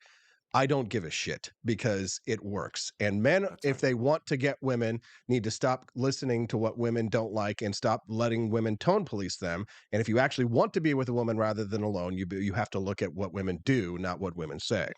And so what I noticed was that was very effective. So my friend and I, we literally did an experiment that whole week at the International Thespian Festival where we were just dicks, just arrogant, total not hateful, but just crude, a-holes. And I mean, it was like turning a light switch on. I went from being you remember my girlfriends from high school, like my sweet girlfriend, and I was such a nice boy, and I got cheated on and my heart broken and dumped, right? And then prom was a fiasco. I don't know if you remember this whole deal where it was like, my girlfriend at the time took my name off of the list for prom of who she was going to without even telling me. And then like the counselors had to approach me and say, Austin, are you going to prom this year? And I'm like, yeah, why? Of course I'm going to prom. I signed up with my girlfriend at the time. Like, she's got somebody else's name down next to her. Like, literally my freaking girlfriend wearing my class ring. That usually does it to a man. And that's what makes a man turn. Did you get your class ring back? I did. Yeah, Dad's got it, thankfully. I thought it was lost. But it was a lesson for me, Justin. It was behavior. It was not speech. It was behavior. Yeah. And it was behavior. And I had, other heartbreaks after that as well that did teach me harsher lessons. But I changed my behaviors and I changed my outcomes. And what I realize is that, when you're in your 20s and you're a young man, like, women kind of do see you as invisible. But once you hit your mid 30s, women are beautiful and attractive when they're young, men when we get older, right? So the situation flips, where women are prized when they're young and beautiful and fertile, and then as they get older, their sexual marketplace value declines. With men, it's the opposite. We're not as interesting. We're not as attractive. We have no resources. We have no accomplishments. We're not known in our community, right? But then at 35 years old, if you're a man who's running for president of the United States and making waves, you're going to get the attention of ladies like Stephanie and other people who are going to want to a high value status man. So the sexual dynamics kind of don't work in this modern context when the expectations of that one gender have are unrealistic, and then the males are just ignorant as to when they're actually going to come into their fruition. They don't know that 35 years old is coming, and jobs and money and status is going to change their situation. So we're very out of whack and we're misaligned. Not that you have to worry about any of that, but no, I don't. But the thing that is interesting is that if you understand what each sex values, and I think that's why there is a difference between the sexes. Sorry. I was. Go ahead. Let Justin finish, and then you can go. Go ahead. I was just going to say, when you understand that, look like that chart, you just showed me. I watched an episode of The View where they were like basically asking, like, do we need men? And the entire panel was basically like, no. And I'm like, well, that's interesting, considering that you're sitting on chairs that were made by men, at a desk that was made by men, on a set that was built by men, with lights that were usually hung by men. And I'm like, yeah, I think, you need to have men for your show. But, you can, how long are men going to just sit? I mean, I've been in these groups with these teachers that are largely women, of course. And I sit there and I just listen to all the man bashing. And I'm sitting there, I'm going, can you see me? Do you see that I'm here in this group and I'm also a man and you're talking about men like this? Oh, well, not you, Justin. Not you. I'm like, yeah, but I'm still a man. Like, right. It's like, it makes no sense. But men are much more accepting of much more with women than women are with men.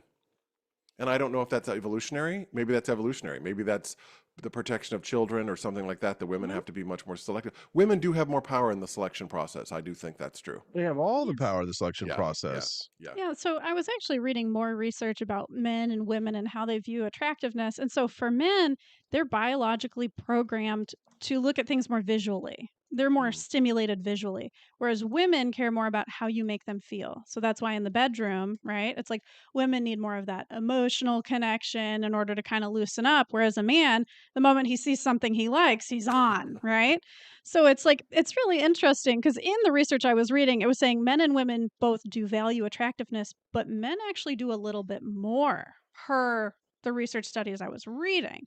So it's a little conflicting. We just sold a magnet over at apforlibertyshop.com. Caucasians. The sports team that I made, that's the fake sports team.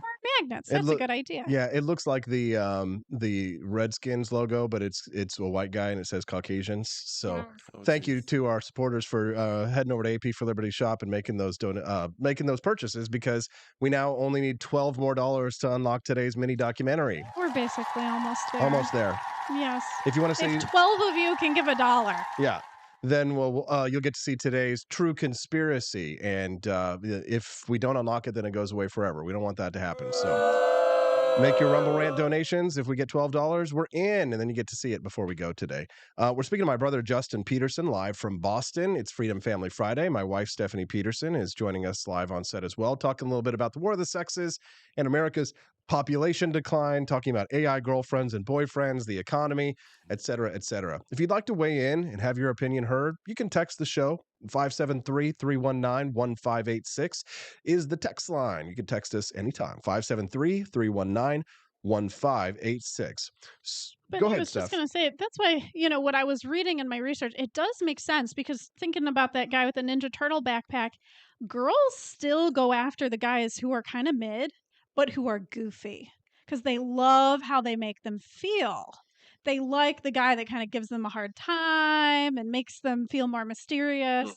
So you could have like I used to hate it when the popular boys at school, would get all the girls, right? And I'm like, this guy's not even cute. What's going on? It's because he was like a class clown, and the girls loved that bad boy side of him. Nice. Well, Cecilia just became a monthly supporter for the Wake Up America show. Celia. We know her.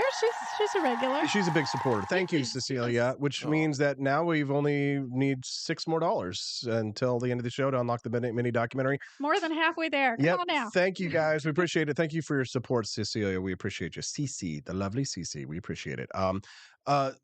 Fertility rates are on decline. People are getting AI girlfriends. They're pulling apart. It seems to me, Justin, and this is just, it drives me nuts because I'm much more white-pilled than I am black-pilled. Some things I can see seem to be on an inevitable decline.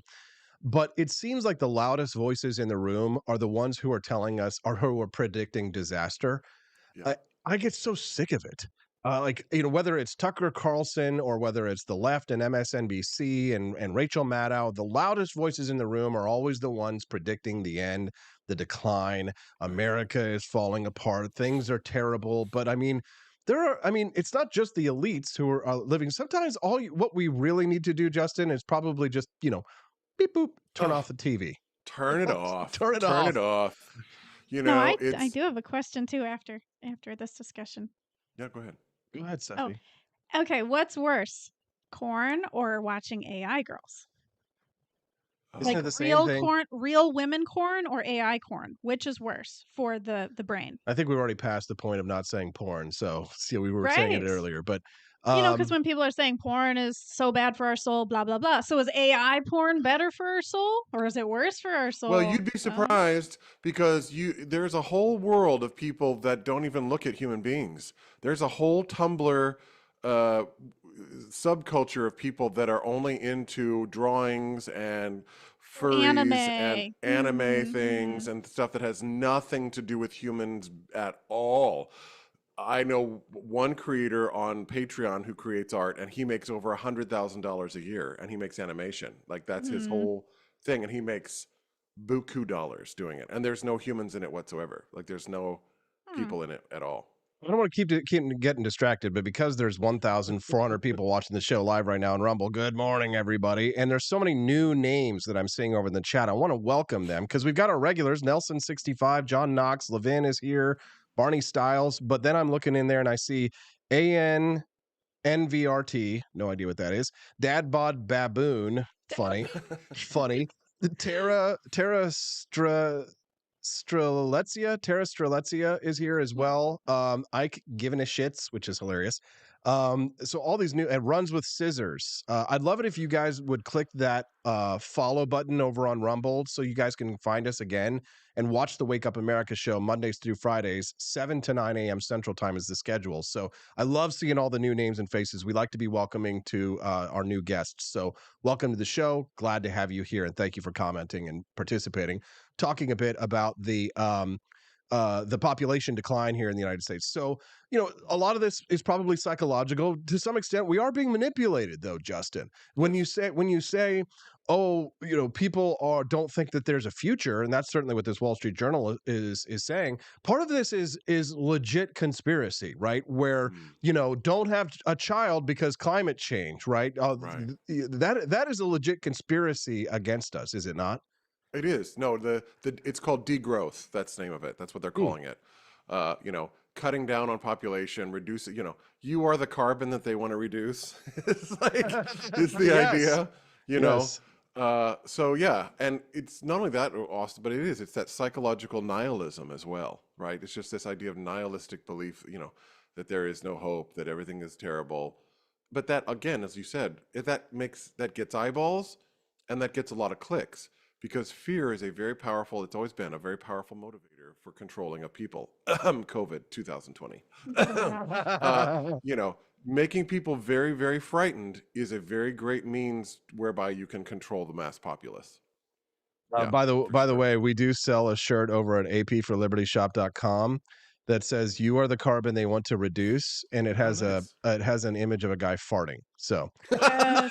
You can get that at the cow trails. Exactly. Those are real in the Cow sky. trails, yes. Mhm. Meanwhile, AP did for you Liberty see the Zone. flight path of Taylor Swift? They put that up this past What week. is it? No, they were just showing like the touring private planes that Taylor Swift was flying all over the world with this plane, her flight path of her plane. And these are the people that don't want you to drink out of plastic straws. It's just like, this is the thing. There will always be. This is the thing that. Okay, my brain is going too fast. But the book that you had me read a while back about socialism and the idea of central planning. The benefit of socialism is not for the people. It's for the planners. It's for the people at the top of the food chain that are doing the planning, and that's exactly what all of this is. It's rules for thee, but not for me, right? I get to fly around in my private jet and my stuff, but you can't. You have to stay in your pod and you have to eat your bugs. That's what they want. That's what they want. They want to do a communism. Exactly. When the people say they want climate taxes, what they really want is communism. Andy Opperman over in the live chat says, always love to hear what Justin's opinion is of life, the universe, and everything. Well, thanks, Andy. Oh, I hit the boo button. Oh, boo! Not the boo. I hope I can live up to that standard. I want to talk about that guy that didn't step in for that gal. The robbery. Yes. Oh, yeah. That's a good one. Good memory there. All right, Justin, you do that. Yes. I'm going to, you talk about it. So let me just set it up real quick so that people know what we're talking about. And I'm going to try and find the clip. I think I have it somewhere. So earlier in the week on the show, I was talking, maybe it was with Camellia, about a video of a man who was standing by when a woman was getting assaulted, and they called him a beta male. Yes, here it is. I found the video. Man doesn't protect a woman. She gets robbed on the street, and he's just sitting there watching it happen. And yeah, here's the video. I've got it. I'm pulling it up right now. You can see it up on your screen. If you've been listening, you need to take a look here. It was just before 3 in the 5600 block of South University. Maddie says a confrontation happened and the suspect demanded her phone before flashing the gun. The pair got into a tussle. I was grabbing for maybe my phone, maybe the gun. It's really like a blackout moment for me. And I realized that I was able to grab the magazine out of the gun. The loaded magazine now in Let's skip ahead to the end because I want you to hear what she has to say. Now, listen, there's this young man there. He is standing by. But listen to what this young, blonde, college-educated woman had to say about any kind of assistance. Here it is. She says, I couldn't necessarily really register the threat ahead of me. So definitely wouldn't advocate for fighting back. Losing a life over a phone is definitely not worth it. She said, definitely wouldn't advocate fighting back. Losing a life over a phone is not worth it. Justin, you'd like to weigh in on this quote unquote beta male watching the girl getting robbed in front of him. Go ahead. Well, so there's a couple factors here. Obviously, where was this at, Og? Where did this take place? This was in Chicago, I think, at the University of Chicago campus nearby. Okay. So major metropolitan area, right? A city. Gun control capital, yes. Right, and metropolis, right? I mean, a place where it's not rural Iowa where I went to school. Right. And so that's number one. Number two is bystander effect is a real thing, okay? And that no one's talking about bystander effect, and that's real.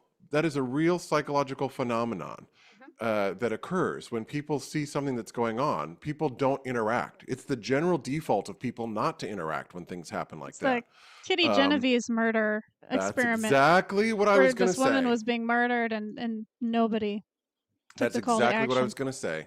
Exactly.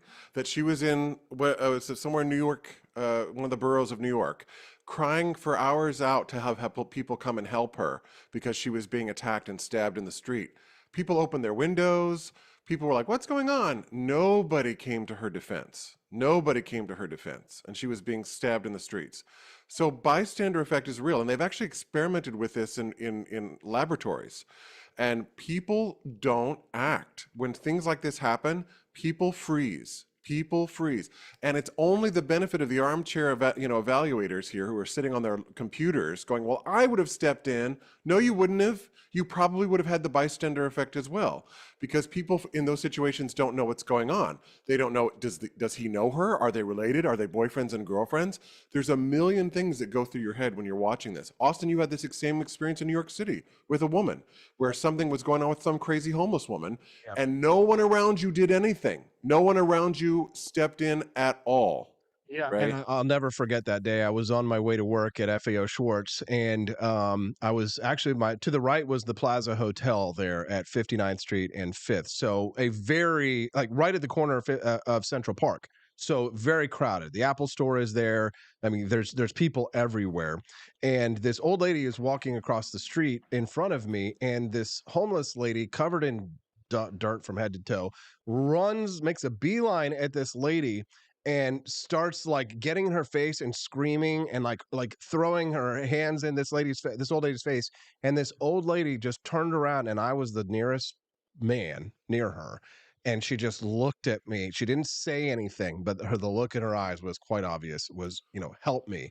So I was like, oh, God. So I went and I stepped in between the two of them, and the homeless lady started throwing fists at me, right? She started like throwing fists and saying, I'll never forget it. She said, David Letterman stole my passport. And I was like, okay, lady. And then when she threw the punches, I grabbed her wrists and just kind of like pushed her back. And she came back again and threw like a wide swinging punch at my head. And I grabbed her hand. Thank you, karate.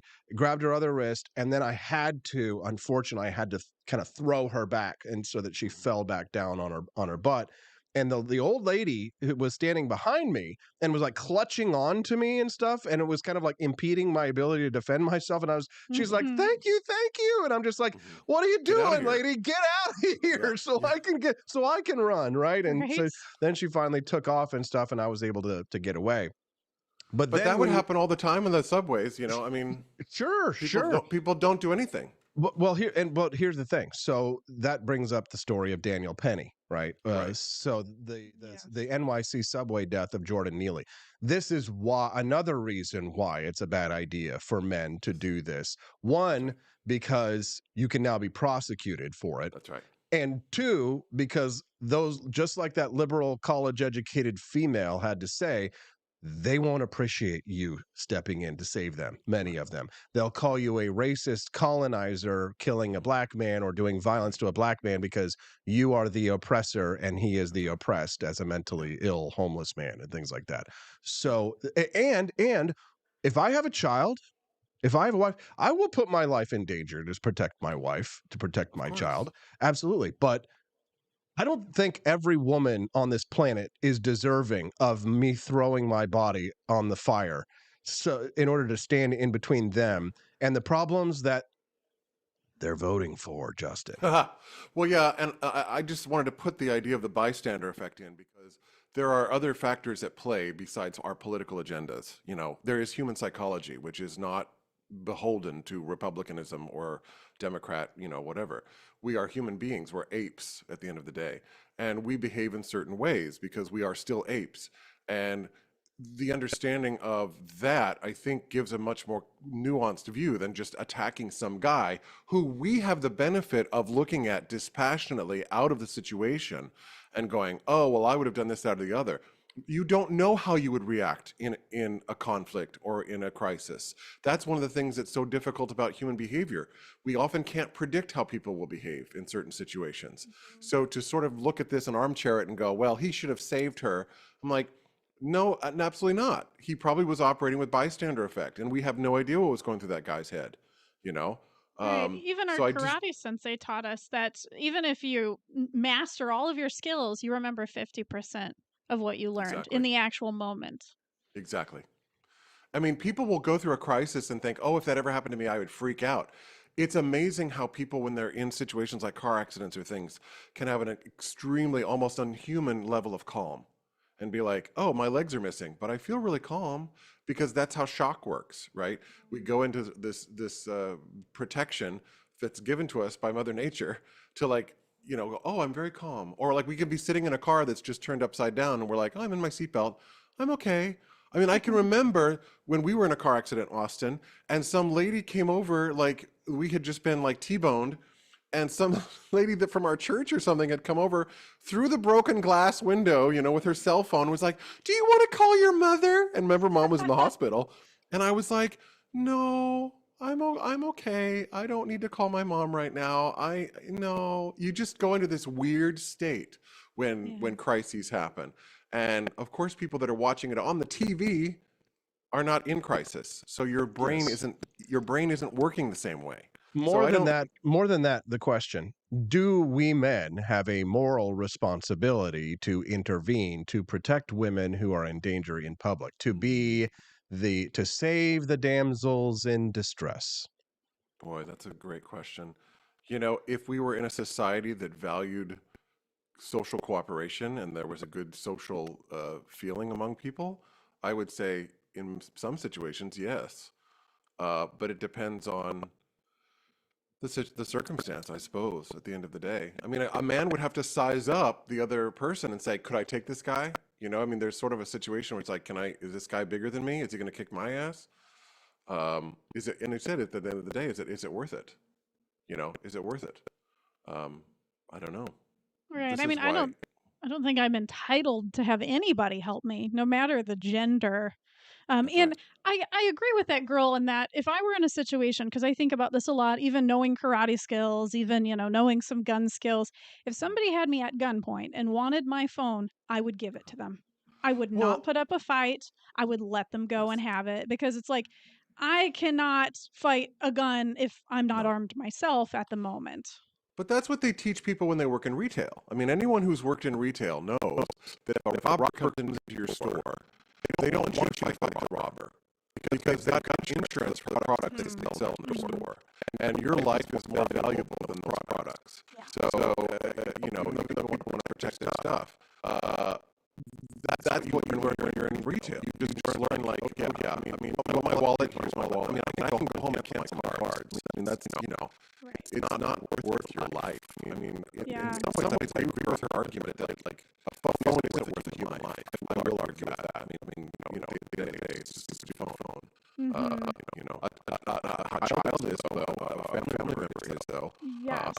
Give them what they want. Austin and I have talked about this because I was like, when would be a good time to fight somebody with a gun or a knife? And he want you to go somewhere else. Yeah, like if they try to get you in the car, then scream, yell, do whatever, because you're probably not coming out alive. Right. They say if they're trying to take you to a different location, you just say, obviously you don't say, you're going to have to kill me here. But I mean, at the end of the day, you might as well just assume that what they're going to do to you when they take you somewhere else is so bad that it's worth potentially dying there to fight them. Well, and I learned that in the 90s with Oprah. That was a private investigator or some detective who came on. He said, literally that. He's like, do not go to a second location. Do not allow them to take you to a second location. And the other thing we can do, we have to do, fight tooth and nail. Get their DNA under your fingernails. Mm-hmm. I mean, you want as much of a scrap as you can put up. Pull their hair. I mean, whatever, like, forensic evidence you can get on that person, because you just, Justin, we're losing your audio. It's saying it's getting a little bit choppy right now, but it is 8:52 a.m. anyway. It's the end of the show. Okay, well, you say what you want to do, Steffi. Okay, so I would call the police on my phone and I would go try to get help. Because I know as a smaller woman, I would be no help to that lady. But I know at least I would just try to find someone to help us. Justin, real quick, anything you want to say or plug before you go? Well, if you like voice lessons, come study voice lessons with me. Come sing. I also have a Substack, which is justinpeterson.substack.com, where I write about singing and voice pedagogy. It's not political, and I really have no desire to make it political. Although, in the world we're living in, things just keep pushing you more and more that way, and I'm going to have to start coming out swinging, I guess, at certain people who are just hell-bent on becoming communists. JustinPeterson.substack.com. JustinPeterson.substack.com. We are all going to go there right now, and we will subscribe to your Substack because we do like singing and voice and pedagogy. We love you, brother. Thanks for your time today. Great conversations as always. Happy Friday. Have a great weekend, Justin. Love you very much. There he goes. That's Justin Peterson, my brother. Isn't he great? He's so smart. Yes. Steffi, it's been a good show. Have we solved the war of the sexes? We have actually solved the problem of the population decline, and that is... we're making a baby. We have a baby coming very soon, yes. So thanks so much for tuning into the show. Wait, did we make enough for the dog? We'll give it to them. They're close enough. We appreciate you guys. It was like $3 away or something like that. So instead of commercials to say goodbye, you're going to get to watch the mini documentary. You have unlocked it. Good job, everybody. So enjoy today's mini documentary, True Conspiracy. And we'll see you guys on Monday here on the Wake Up America show. Exit through the Grift Shop, ap4libertyshop.com. Do yourself a little shoppity, and we'll see you guys on Monday. Bye, Steph. Oh, and make sure to watch Hustling and Homemaking. We had a new video come out this week of our baby moon to DC if you haven't seen it yet, and be free. There you go. All right, we'll see you guys on Monday. Have a good one. See you on Monday, and blah, blah, blah, blah, blah. I don't know what else to say. Enjoy the mini documentary. Bye, guys.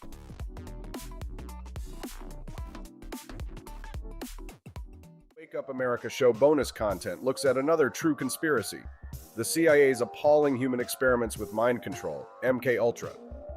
Allen Dulles addressed Princeton alumni in 1953 and highlighted the escalating ideological war, particularly the sinister Soviet brainwashing tactics spotlighted by the troubling state of returning American POWs from Korea.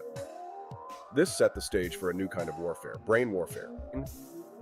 Dulles condemned these Soviet techniques as abhorrent, raising concerns about the use of chemical agents and hypnosis on these soldiers, which contrasted sharply with American values against non-consensual experiments.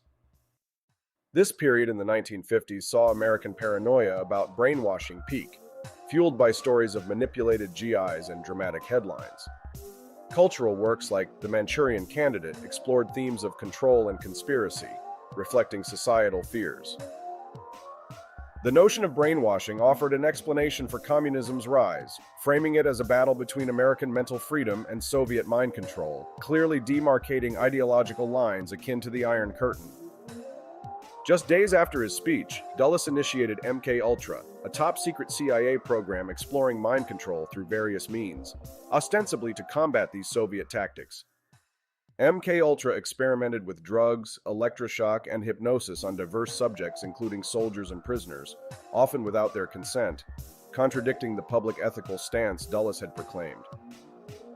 Infamous gangster Whitey Bulger, an inmate participant, described harrowing effects of these tests, including paranoia, hallucinations, and violent outbursts, indicating severe ethical breaches. The CIA's interest in LSD, sparked by fears of Soviet advancements, grew into a broader and more aggressive exploration under MK-Ultra, aiming to master mind control for purposes like extraction and assassination. In a chilling 1953 meeting, CIA scientists agreed on the necessity of non-consenting subjects to truly assess LSD's potential, marking a dark turn towards unethical experimentation. Aware of potential public backlash, the CIA took steps to hide MK-Ultra's existence, recognizing the damage such revelations could cause to its image and political standing. Operation Midnight Climax expanded these experiments into manipulating unwitting subjects in controlled environments, using prostitutes to administer LSD to their clients under observation in a San Francisco safe house. George White, overseeing these operations, utilized his position to satisfy personal voyeuristic tendencies under the guise of national security, manipulating participants in deeply unethical ways. MK-Ultra continued its controversial experiments until 1963, when internal pushback led to its closure following ethical concerns raised by CIA's own Inspector General, marking an official end to the program. In 1977, Senator Edward Kennedy led hearings to investigate MK-Ultra, uncovering disturbing details and significant memory gaps among CIA staff, compounded by the intentional destruction of records in 1973 to evade accountability. These hearings exposed the ironies and moral contradictions of a government experimenting with drugs amidst a broader societal crackdown on drug use, reflecting deep-seated issues in American policy and ethics. Ultimately, MK-Ultra's legacy remains a cautionary tale of unchecked power and ethical compromise, cloaked in secrecy and leaving a trail of unanswered questions and violated rights, with many secrets likely buried forever. expanse of time, a year might seem like a mere moment, but oh, what a year it's been. In September 2022, Austin and Stephanie Peterson embarked on a journey to wake up America. They began humbly, with just 20 souls tuning in, learning, listening, and though challenges arose, like the looming shadow of YouTube demonetization, their spirit never waned. And now, thanks to you, thousands rise with the sun to join them, to listen, to engage, to be a part of a community. So here's to you, and to Wake Up America. For memories shared, for friends made, for the journey ahead, and for never, ever forgetting to rise and freedom. Happy anniversary. I'm Donald Trump, and I approve this message. Believe me, Austin Peterson is the best. He's got the greatest Wake Up America show I've ever seen. Whenever I tune in the mornings and watch the live stream, let me tell you, he has got the absolute best content. I love his guests. It's just a total blast to watch, and I highly endorse and recommend the Wake Up America show. It's terrific, believe me. Is the outdoor of your home about as exciting as a library? Then spice it up and unbore your space with our custom metal signs. Crafted with love and a bit of libertarian magic, you can customize your own metal sign at ap4libertyshop.com. So head to ap4libertyshop.com, customize your own metal sign today.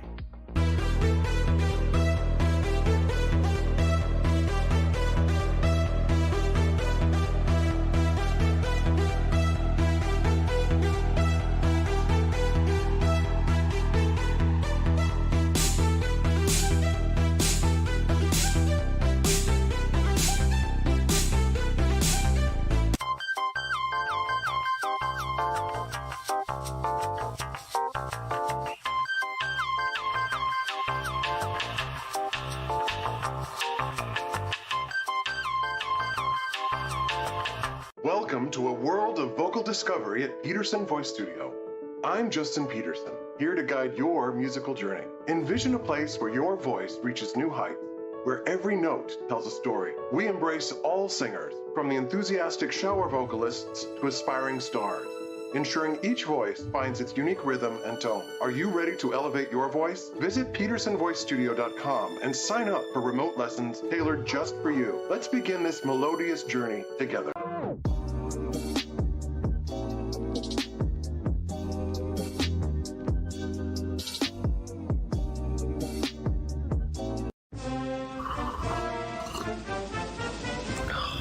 Tired of spending your hard-earned money on woke corporations that don't share your pro-freedom values? Fed up with sipping liberal lattes and progressive cappuccinos? Introducing Founding Flavors from AP4Liberty Shop. Get your day started with Washington's Revolutionary Roast. As robust and principled as the man himself, this blend is the shot of energy heard round the world. Or maybe you want to taste the fervor of freedom with Adams's Patriotic Perk. It's as dynamic and balanced as the U.S. Constitution, sure to awaken your spirit of liberty. For the aficionados, we've got the Jeffersonian Java, a complex mix of flavors that speaks volumes about your refined tastes. And don't forget Betsy's Liberty Lullaby, our decaf option, crafted with the same care and dedication Betsy Ross put into our Star-Spangled Banner. This blend lets you enjoy the taste of freedom anytime without losing sleep. No woke beans here, folks. Just pure, patriotic, pro-freedom flavors brewed with love for liberty. So why compromise your principles for a cup of coffee?